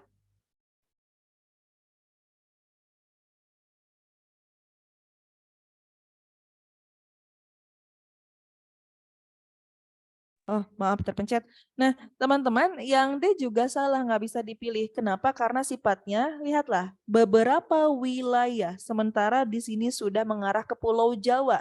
Kalau kita tambahkan beberapa wilayah, berarti meluas lagi. Padahal harus mengerucut. Nah, jawaban yang paling tepat adalah yang E. Pengendalian penyakit, penyakit kan yang dibahasnya. Tanaman padi masih mengandalkan penggunaan pestisida kimia. Nah, selanjutnya kemana? Ke solusi. Dia adalah penghubung terhadap paragraf berikutnya. Tuh ya, mengendalikan penyakit. Ngomongin apa pengendalian? Berarti mengatasi ya, mengarah ke solusi. Hadirlah solusi itu di bagian paragraf ketiga. Ya, nomor 10 jawabannya adalah yang E.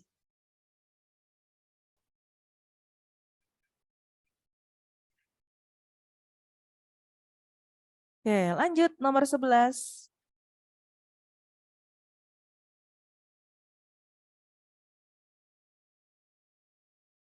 Nomor 11 pertanyaannya adalah ilustrasi yang paling tepat untuk melengkapi penjelasan dalam tulisan adalah, tadi sudah dibaca ya, sudah kita baca, yang dibicarakan adalah persoalan perlindungan terhadap padi dari berbagai macam penyakit. Nah, kira-kira ilustrasi manakah yang paling tepat? Boleh disampaikan jawabannya teman-teman. Silakan berargumen, kira-kira yang manakah?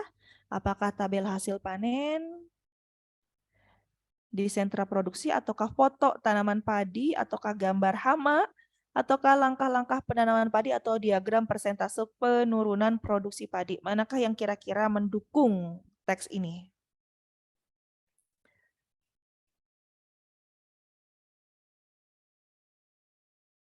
Ingat bahwa ilustrasi itu bertujuan untuk mempermudah pemahaman terhadap teksnya. Ya, teksnya bicara soal apa, ilustrasinya harus mendukung.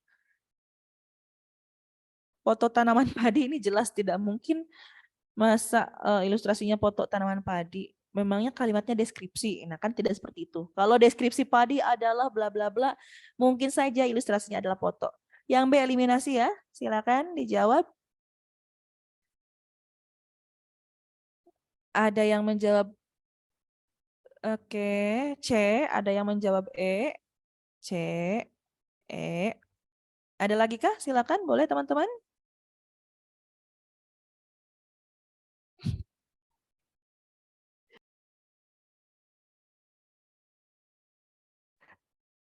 Masih adakah? Ilustrasi yang paling tepat melengkapi penjelasan. Yuk kita bahas yang A. Tabel hasil panen padi di sentra produksi. Hasil panen di sentra produksi. Jelas. Bisa jadi sih, hanya saja sentra produksi ini tidak mewakili ya. Untuk apa membicarakan tabel hasil panennya? Karena kan yang dibahas di sini adalah penyakit bermasalah dong si padinya. Masalahnya apa? Berakibat pada penurunan penurunan produksi padi ya. Jadi yang A ini salah, yang B jelas tadi salah. Gambar hama tanaman padi. Nah, ini juga mirip dengan yang B, hama tanaman untuk apakah disajikan gambarnya? Itu padahal kan yang dibahas ini adalah tentang masalah penyakit, cara penanggulangannya, kemudian dampaknya apa terhadap si produksi panennya. Langkah-langkah penanaman padi ini juga tidak bisa kita pilih untuk apa ya? Yang paling tepat adalah yang E. Diagram persentase penurunan produksi padi sebagai penguatan bahwa memang terjadi seperti itu. Penyakit padi itu akan berpengaruh terhadap penurunan produksi padi. Baik, itu ya teman-teman. Jawaban untuk soal nomor 11 adalah yang E. Tadi ada yang menjawab E, benar.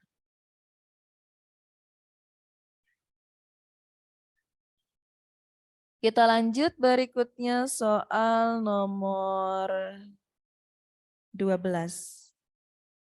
Nah, ke sini aja deh.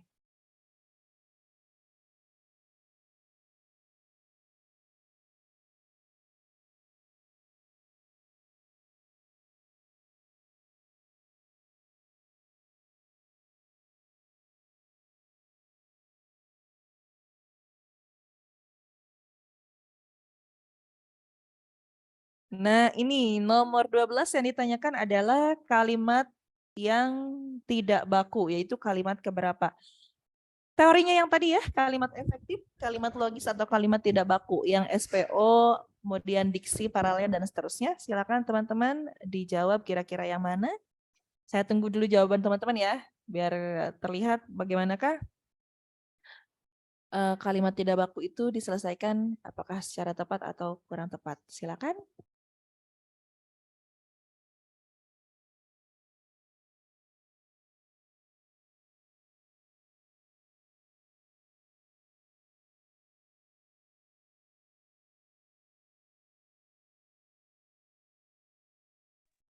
Sudah ada jawaban yang masuk. Yang C katanya, silakan barangkali ada yang berbeda. Saya tandai dulu pilihan yang C yang sudah dipilih oleh beberapa teman-teman di sini. Yang C lagi. Benarkah yang C? Kita lihat kenapa sih C-nya masalah di C itu apa? C lagi masuk. Oke, setuju berarti ya dengan yang C.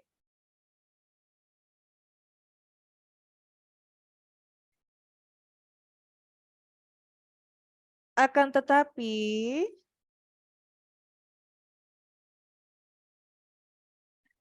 pertama, kalimat ketiga ini akan tetapi dia didahului oleh konjungsi antar kalimat, ya. Akan tetapi itu adalah konjungsi antar kalimat. Artinya posisinya pasti berada di bagian awal kalimat. Setiap konjungsi antar kalimat itu harus diakhiri dengan koma. Itu kesalahan pertama. Jika berlebihan, baik. Karena diawali konjungsi, berarti pola kalimatnya akan, maaf, karena diawali konjungsi antar kalimat, gitu ya.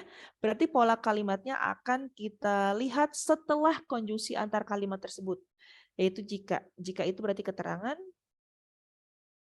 Segera buat adalah predikat kita. Kitanya adalah subjek, mudah mengantuknya adalah predikat lagi dong. Nah, ada dua predikat di sini. Tidak jelas, tidak logis ya. tidak baku atau tidak efektif. Kenapa? Karena secara struktur pertama kalau ada dua predikat boleh-boleh aja. Boleh subjek, predikat boleh, tetapi si predikat ini harus dihubungkan oleh konjungsi. Sementara di sini kan tidak ada. Nah, jadi kalimat ini betul sekali teman-teman. Kalimat ketiga adalah kalimat yang tidak baku karena strukturnya ini tidak jelas. Kata buat di sini juga semestinya membuat ya, segera membuat kita mudah mengantuk. Akan tetapi jika berlebihan membuat kita mudah mengantuk. Harusnya seperti itu kan, membuat kita mudah. Oh, enggak. Berarti harus diperbaikinya dengan cara apa ya? Tadi dihilangkan satu predikatnya ya. Jika apa sih ini? Mengonsumsi makanan yang banyak mengandung karbohidrat akan memberikan perasaan nyaman dan meningkatkan kemampuan. Akan tetapi jika berlebihan kita akan mudah mengantuk gitu ya. Jadi kita tidak perlu lagi kata membuat karena nanti akan terjadi lagi seperti ini dua predikat yang ternyata tidak bisa digunakan bersamaan karena tidak ada konjungsinya. Baik, itu nomor 12. Kita lanjut nomor 13.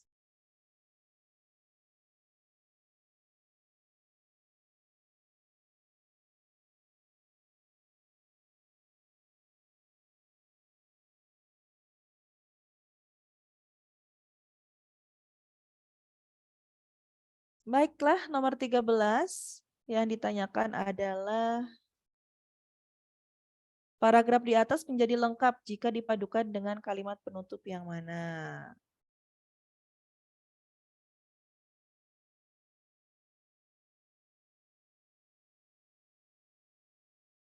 Baiklah, yuk kita bahas. Paragraf di atas menjadi lengkap jika dipadukan dengan kalimat penutup sebagai berikut. Yang manakah? Lihat aja konjungsinya ya. Yang A ini salah ya teman-teman. Kenapa salah? Karena konjungsi untuk simpulan itu, bagian penutup itu nanti adanya oleh karena itu, oleh sebab itu, dengan demikian, jadi ya tidak ada karena itu. Yang digunakan adalah oleh karena itu. Akhirnya boleh menjadi bagian penutup. Akhirnya boleh ya, seperti itu. Nah, tinggal dicek berarti tersisa B, C, D, E. Yuk kita analisis manakah yang dibutuhkan oleh paragrafnya. Yang dibahas adalah tentang kanker paru. Kanker paru saat ini sangat ditakuti sebagai salah satu penyakit yang mematikan. Hanya 25% kanker jenis ini bisa terdiagnosis pada tahap dini. Para ahli telah berupaya menemukan cara agar bisa mendeteksi sedini mungkin adanya kanker paru sehingga pasien bisa diselamatkan.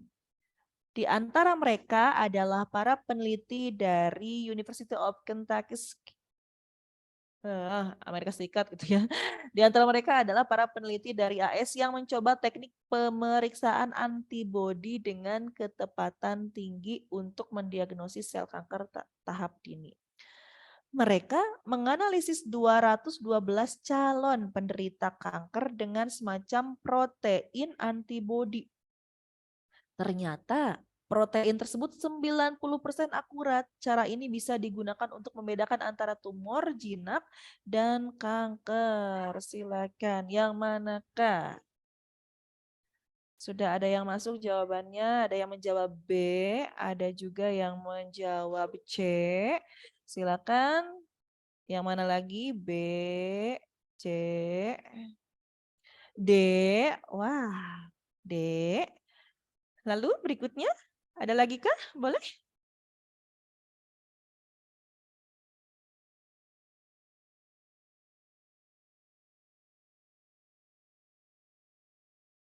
Yang manakah? Yuk. Berarti ke sini ya, hubungannya pasti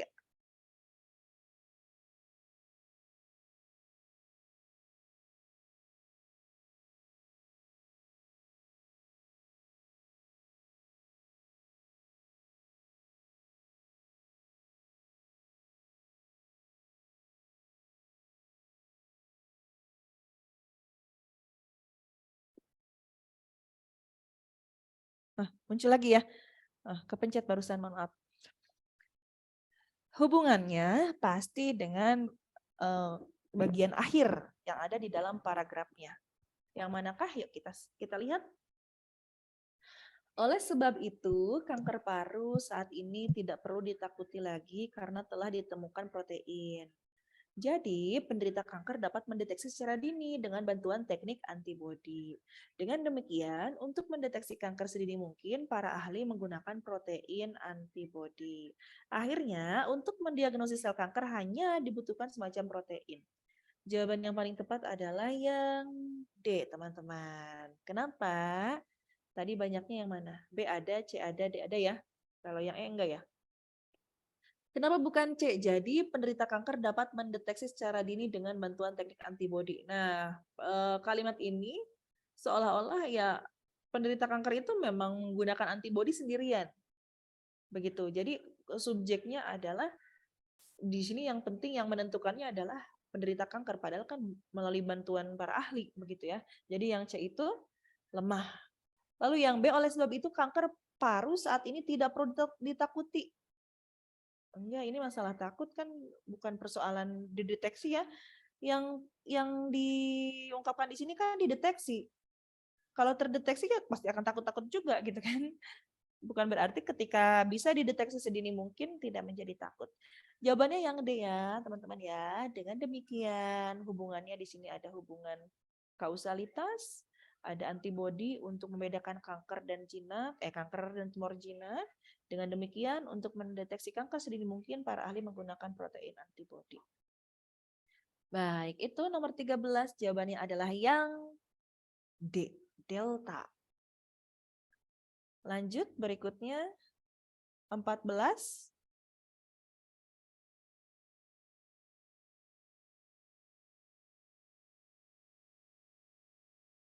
Bentar, saya cek lahan kosong dulu. Wah, masih banyak ternyata.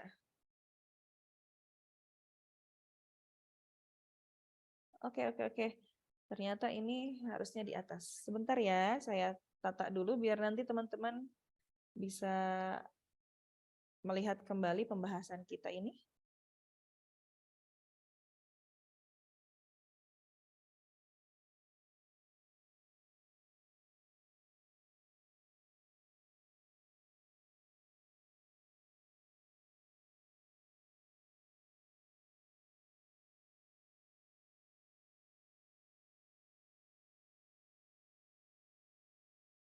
Kita lanjut soal nomor 14.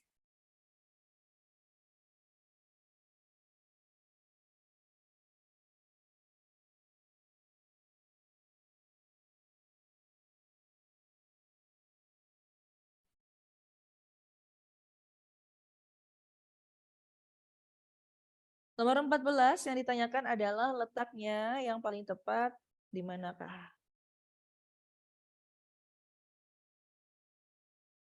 Sama seperti tadi ya. Sesudah kalimat, berarti sesudah kalimat. Oke, artinya kalimat ini adalah kalimat penjelas. Karena kalimat penjelas, berarti dia harus menjelaskan bagian kalimat yang lain. Lihat cirinya. Tujuannya, ini harus merujuk nih. Merujuk ke yang mana? Nah, kira-kira di manakah posisinya? Apakah setelah pertama, kedua, ketiga, keempat, atau kelima? Di dunia pendidikan, penilaian secara garis besar terbagi menjadi dua, yaitu penilaian internal dan penilaian eksternal. Penilaian internal dilakukan untuk mengetahui seberapa efektif kegiatan pembelajaran yang dilakukan oleh guru. Hasilnya, hasil apa nih? Hasil dari penilaian internal berarti ya. Diharapkan dapat memperbaiki oleh institusi penyelenggara, dalam hal ini guru atau sekolah. Sementara itu, nah sudah beda pembahasan, penilaian eksternal dilakukan oleh pihak lain di luar institusi penyelenggara. Penilaian eksternal yang berfungsi sebagai penekan ini perlu dilakukan karena biasanya justru menjadi alat efektif untuk mendorong sekolah tersebut bergerak ke arah perbaikan. Tujuannya adalah untuk mendapatkan umpan balik sekaligus memantau kemajuan belajar anak. Kira-kira yang manakah? Apakah setelah kalimat kelima? Kalimat 1, kalimat 2, kalimat 3, kalimat 4, kalimat 5. Oke. Ini kalau yang E. Kelima, keempat, ketiga, kedua, ke satu. Ada yang sudah menjawab B? Saya tandai. Silakan yang lain boleh berpendapat.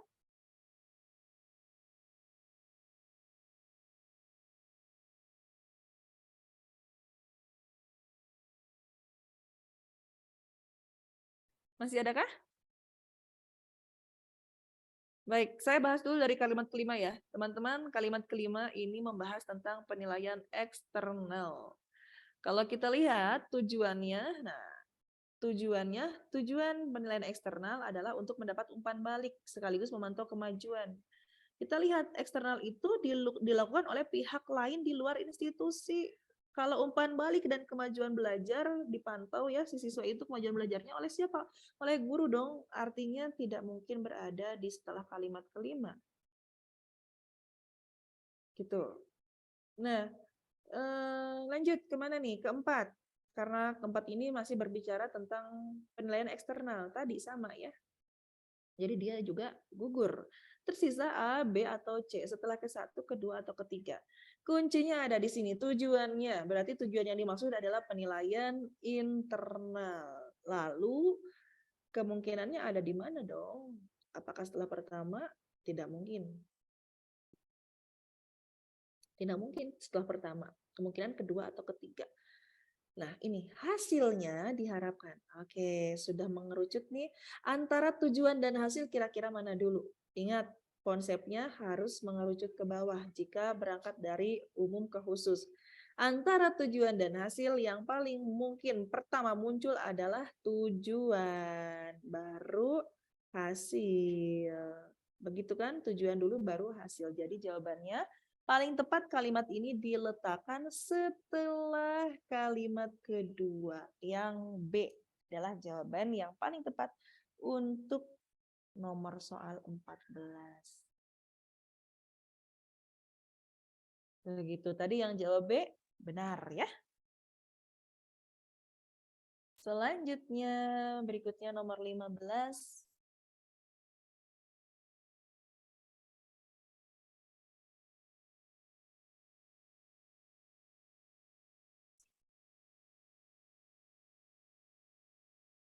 Nomor 15 ke bawah lagi.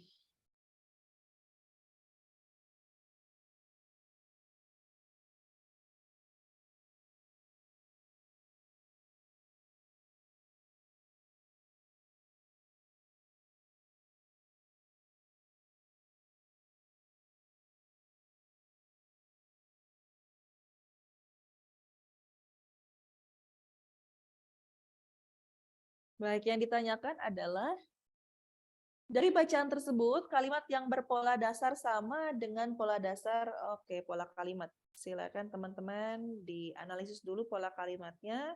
Ini kita dua kali menentukan pola ya. Pola yang pertama adalah pola yang disoalkan, yang kedua adalah yang sama dengan soal. Yuk. Pola kalimat karena tadi ini adalah konjungsi, berarti adalah keterangan. Karena Budi tekun belajar, keterangan ya.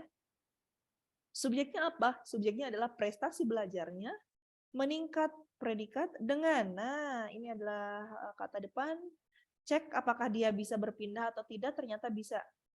Dengan pesat, prestasi belajarnya meningkat karena tekun belajar. Ya, jadi ini adalah keterangan. Polanya apa? KSPK. Yang harus kita cari adalah keterangan,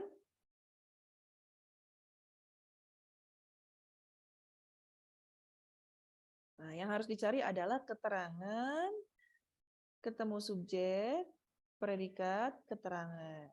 Yang manakah yang paling tepat? Boleh dianalisis dulu teman-teman, kira-kira yang mana jawaban yang paling tepat? Untuk soal nomor 15. Diawali keterangan ya. Oke, ada yang sudah masuk, ada yang menjawab A, yang lain bagaimana? Apakah sama jawabannya yang A juga, ataukah ada yang berbeda? Boleh disampaikan.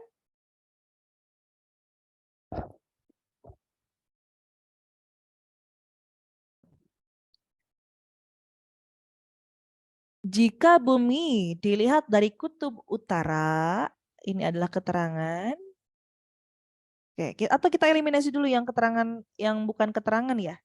Ini masuk lagi jawaban yang A. Silakan teman-teman yang lain. Yang B kita eliminasi karena tidak didahului oleh keterangan. Yang C masih mungkin. Sebaliknya, nah ini adalah konjungsi antar kalimat. Jadi kita mulai menentukan polanya dari mana? Dari sini. Landscape kering, tuh ya. Jadi ini bukan keterangan. Namun simulasi tersebut ini juga bukan. Ya. Jadi kemungkinannya ada di A atau yang C. Jika bumi dilihat dari atas kutub utara adalah keterangan, arah rotasinya adalah subjek, berlawanan adalah predikat dengan keterangan lagi. Jelas teman-teman jawabannya yang mau dibuktikan boleh. Bumi adalah subjek, akan mengalami predikat, perubahan adalah objek. Kenapa objek? Karena ada bentuk akan dialami. Bisa dipasifkan sehingga selanjutnya adalah O. Mulai dari ini adalah keterangan.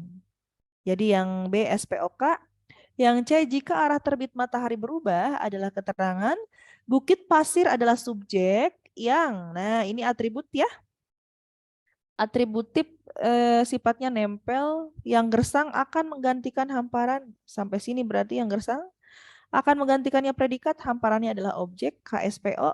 Lalu yang D, landscape kering Afrika Tengah, Gurun Sahara di Afrika Barat dan Arab Saudi akan berubah. Ini adalah subjek, akan berubahnya predikat menjadi hijaunya pelengkap. Yang E, simulasi tersebut menunjukkan predikat apakahnya objek. Oke, benar yang sudah menjawab A untuk soal nomor 15 itu adalah jawabannya. Berikutnya 16.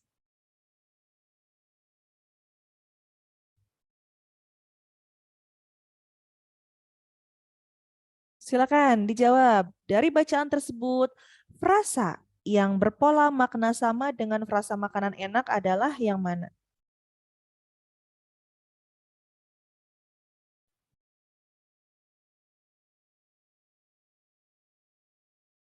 Yang manakah pola frasa yang sama dengan makanan enak? Ada yang masuk C, yang lainnya silakan. Ada lagi yang C juga. Masih ada? Boleh. Pola pembentukan frasa.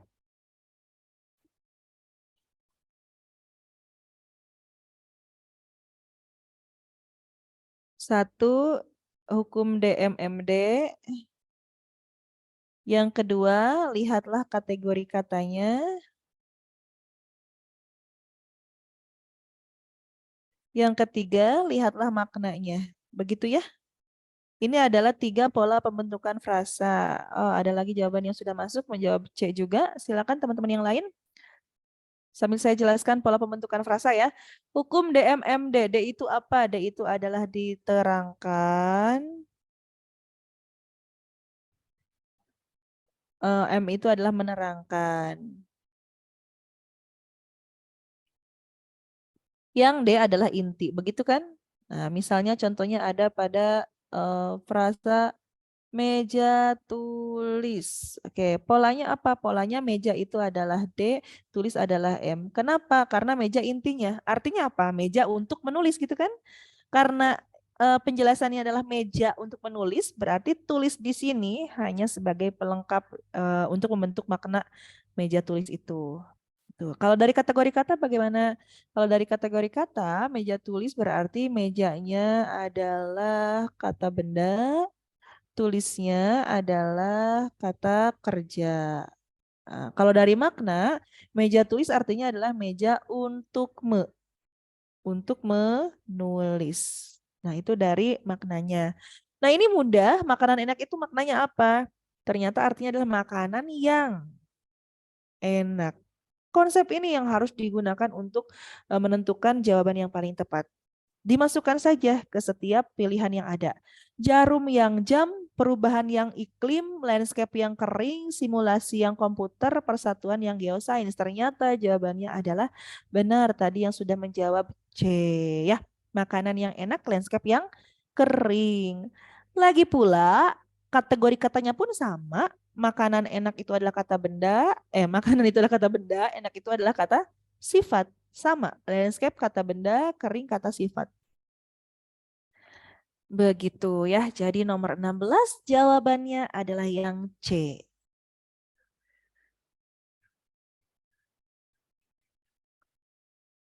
Lanjut, berikutnya masih dari soal yang sama ya.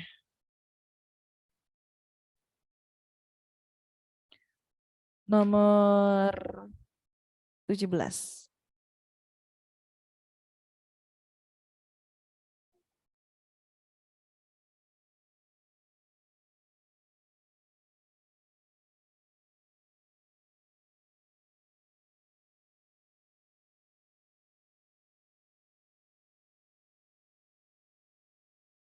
Nomor 17 dari kalimat 9.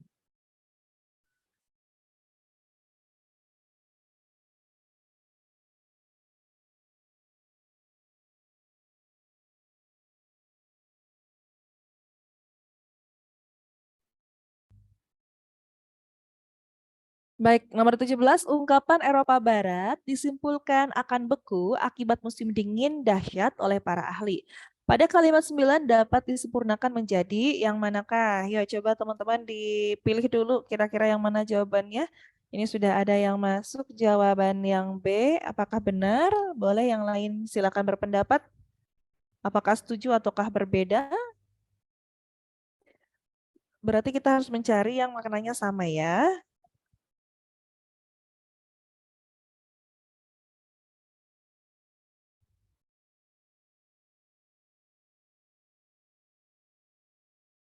Masih ada nggak? Dampak lain, setelah mempresentasikan hasil simulasi komputer tahun 2018 di Austria, Eropa Barat disimpulkan akan beku akibat musim dingin dahsyat oleh para ahli. Nomor 17 jawabannya yang mana? Yo, dahsyatnya musim dingin disimpulkan para ahli akan membekukan Eropa Barat. Disimpulkan ini kalimat kalau kita pilih yang A, lihat mempresentasikan itu adalah predikat pada bagian keterangan. Jadi gini loh, kalimat ini diawali oleh keterangan karena ada setelah. Di dalam keterangannya ada predikat yaitu mempresentasikan. Bentuknya kan? Hasilnya apa? Objek. Di-nya adalah keterangan. Jadi dalam keterangannya ada predikat, ada objek, ada keterangan. Nah, setelah keterangan, artinya ini klausa bawahan kan? Ini adalah klausa bawahan. Maksudnya klausa bawahan adalah klausa yang bisa diuraikan. Di bagian selanjutnya, di bawahnya diturunkan lagi ternyata ada predikat, ada objek, ada keterangan. Ketemu dengan apa? Eropa Barat. Harusnya kan subjek predikat lagi ya, mau ada objeknya boleh. Kalau kita lihat pilihan A itu predikatnya adalah pasif. Tadi kita bahas dalam kalimat yang logis, yang efektif, harus paralel. Kalau kita pilih A berarti yang disimpulkan ini tidak paralel ya. Oke, bukan A. Kalau gitu yang C juga bukan dong. Kalau yang ini, oke tersisa B, D, E. Ya, yang manakah yang paling tepat? Para ahli menyimpulkan bahwa Eropa Barat akan beku akibat musim dingin. Subjeknya adalah para ahli. Kemudian predikatnya menyimpulkan. Predikat satu. Nah, predikat duanya tadi apa? Predikat duanya adalah mempresentasikan.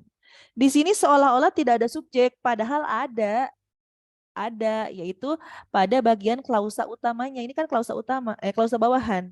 Nah, subjeknya harus ada dalam klausa utama. Karena subjeknya sama, berarti boleh kita hilangkan, tidak ditulis ulang pun tidak masalah. Artinya subjeknya melesat. Nah, para ahli oke, bisa jadi. Kalau yang C tadi jelas salah, yang D Eropa Barat. Kalau gitu, Eropa Barat mempresentasikan kan tidak mungkin ya. Oke, yang D salah. Lalu yang E kesimpulan mempresentasikan. Nggak bisa dong, jelas jawabannya adalah yang B. Begitu ya. Itu alasannya tadi para ahli ini adalah posisinya pada klausa utama sebagai subjek. Dia melesat pada klausa bawahan. Setelah mempresentasikan siapa kan yang mempresentasikan? Yang presentasi itu adalah para ahli. Jadi jawabannya yang B. Begitu soal nomor 17. Kita lanjut berikutnya. Oh, ganti teks.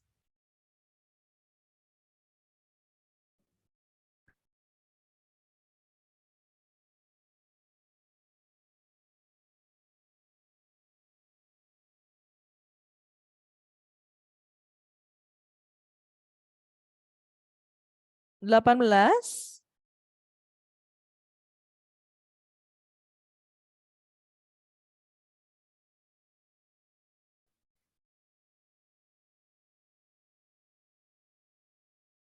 18.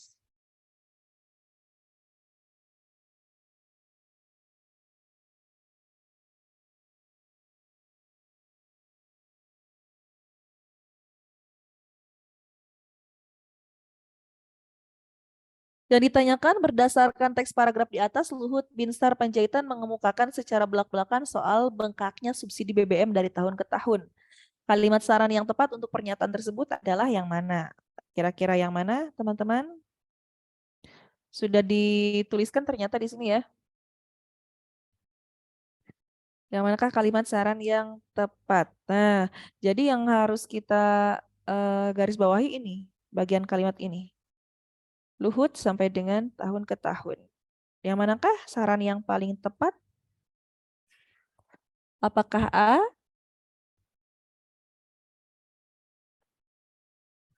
Menko Kemaritiman dan Investasi Luhut Binsar Panjaitan sebaiknya tidak perlu mengomentari.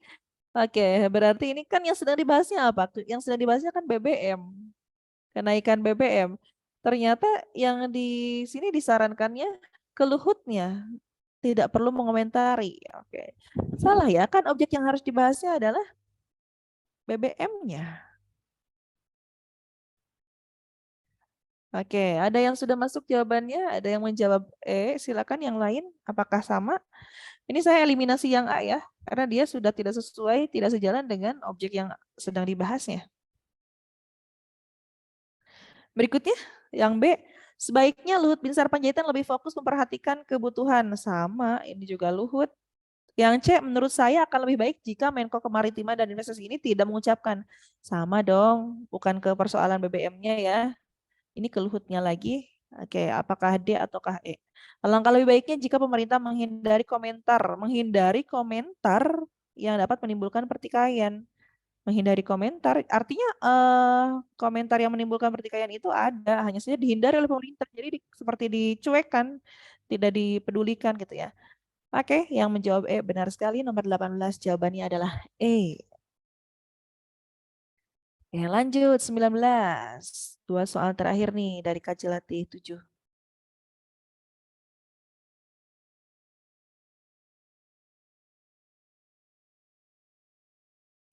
Kalimat kritik yang sesuai dengan isi paragraf di atas adalah,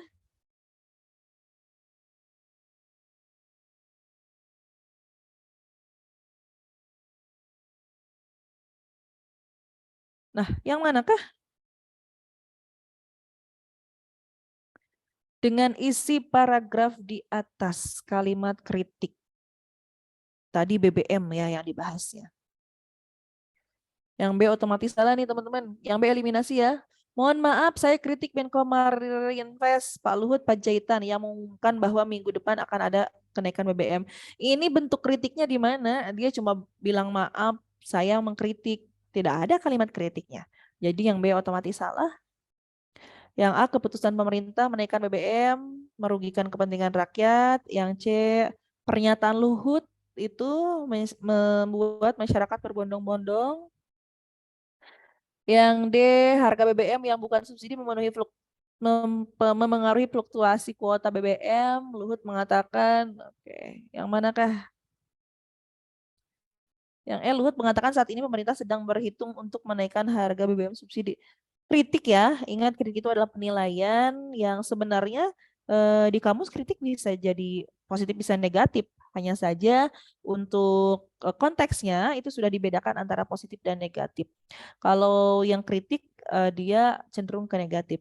Teman-teman tadi B sudah dicoret, yang C juga coret ya, yang D, yang E juga coret. Nah, kenapa dicoret? Karena ternyata ini fokusnya pada luhutnya. Padahal isinya kan tentang apa? Isinya tentang BBM. Begitu. Kalau begitu tersisa ada D. Yang mana yang paling tepat adalah nomor 19 pilihan yang A. Keputusan merugikan kepentingan rakyat sekaligus menambah beban hidup masyarakat. Kalau ini apa? Memengaruhi fluktuasi. Bukan subsidi, bukan subsidi yang dibahasnya kan BBM yang bersubsidi ya ini ya. Gitu ya. Jadi jawabannya adalah yang A. Baik, satu lagi nomor 20.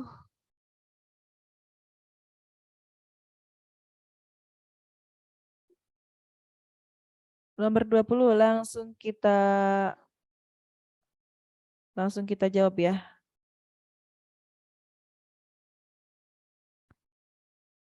Nah, hal utama yang dibahas dalam paragraf di atas adalah hal utama. Apakah yang E otomatis salah ya? Karena hal utamanya adalah Menko-nya. Yang manakah? Silakan. Oke, ada yang sudah masuk menjawab D. Yang lain bagaimana? Apakah polemik pemerintah ataukah pemerintah sudah menaikkan yang dikritik ataukah kenaikan BBM segera diumumkan oleh Menko ataukah keputusan pemerintah menimbulkan polemik? Ada lagi yang masuk menjawab D. Baik, langsung saja ya teman-teman. Benar sekali jawabannya untuk nomor 20 adalah keputusan pemerintah menaikkan harga BBM bersubsidi menimbulkan polemik. Nah, itu yang kita bahas sore hari ini. 20 soal dari Kaji Latih 7 sudah selesai kita bahas. Silakan barangkali ada yang mau bertanya, boleh ditanyakan terlebih dahulu sebelum saya akhiri karena waktu saya ternyata sudah berakhir. Teman-teman, ini nanti akan saya kirimkan file catatannya di kolom chat ya. Silakan boleh diunduh sebentar.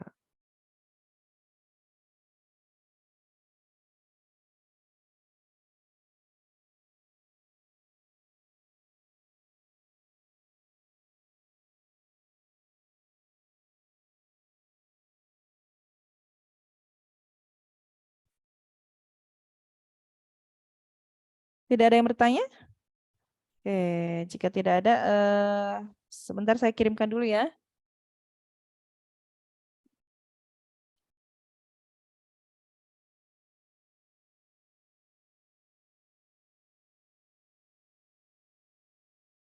Oke, mohon maaf kalau acak-acakan. Semoga masih bisa dipahami. Teman-teman sudah saya kirimkan, boleh diunduh untuk ditinjau kembali ya pembahasannya.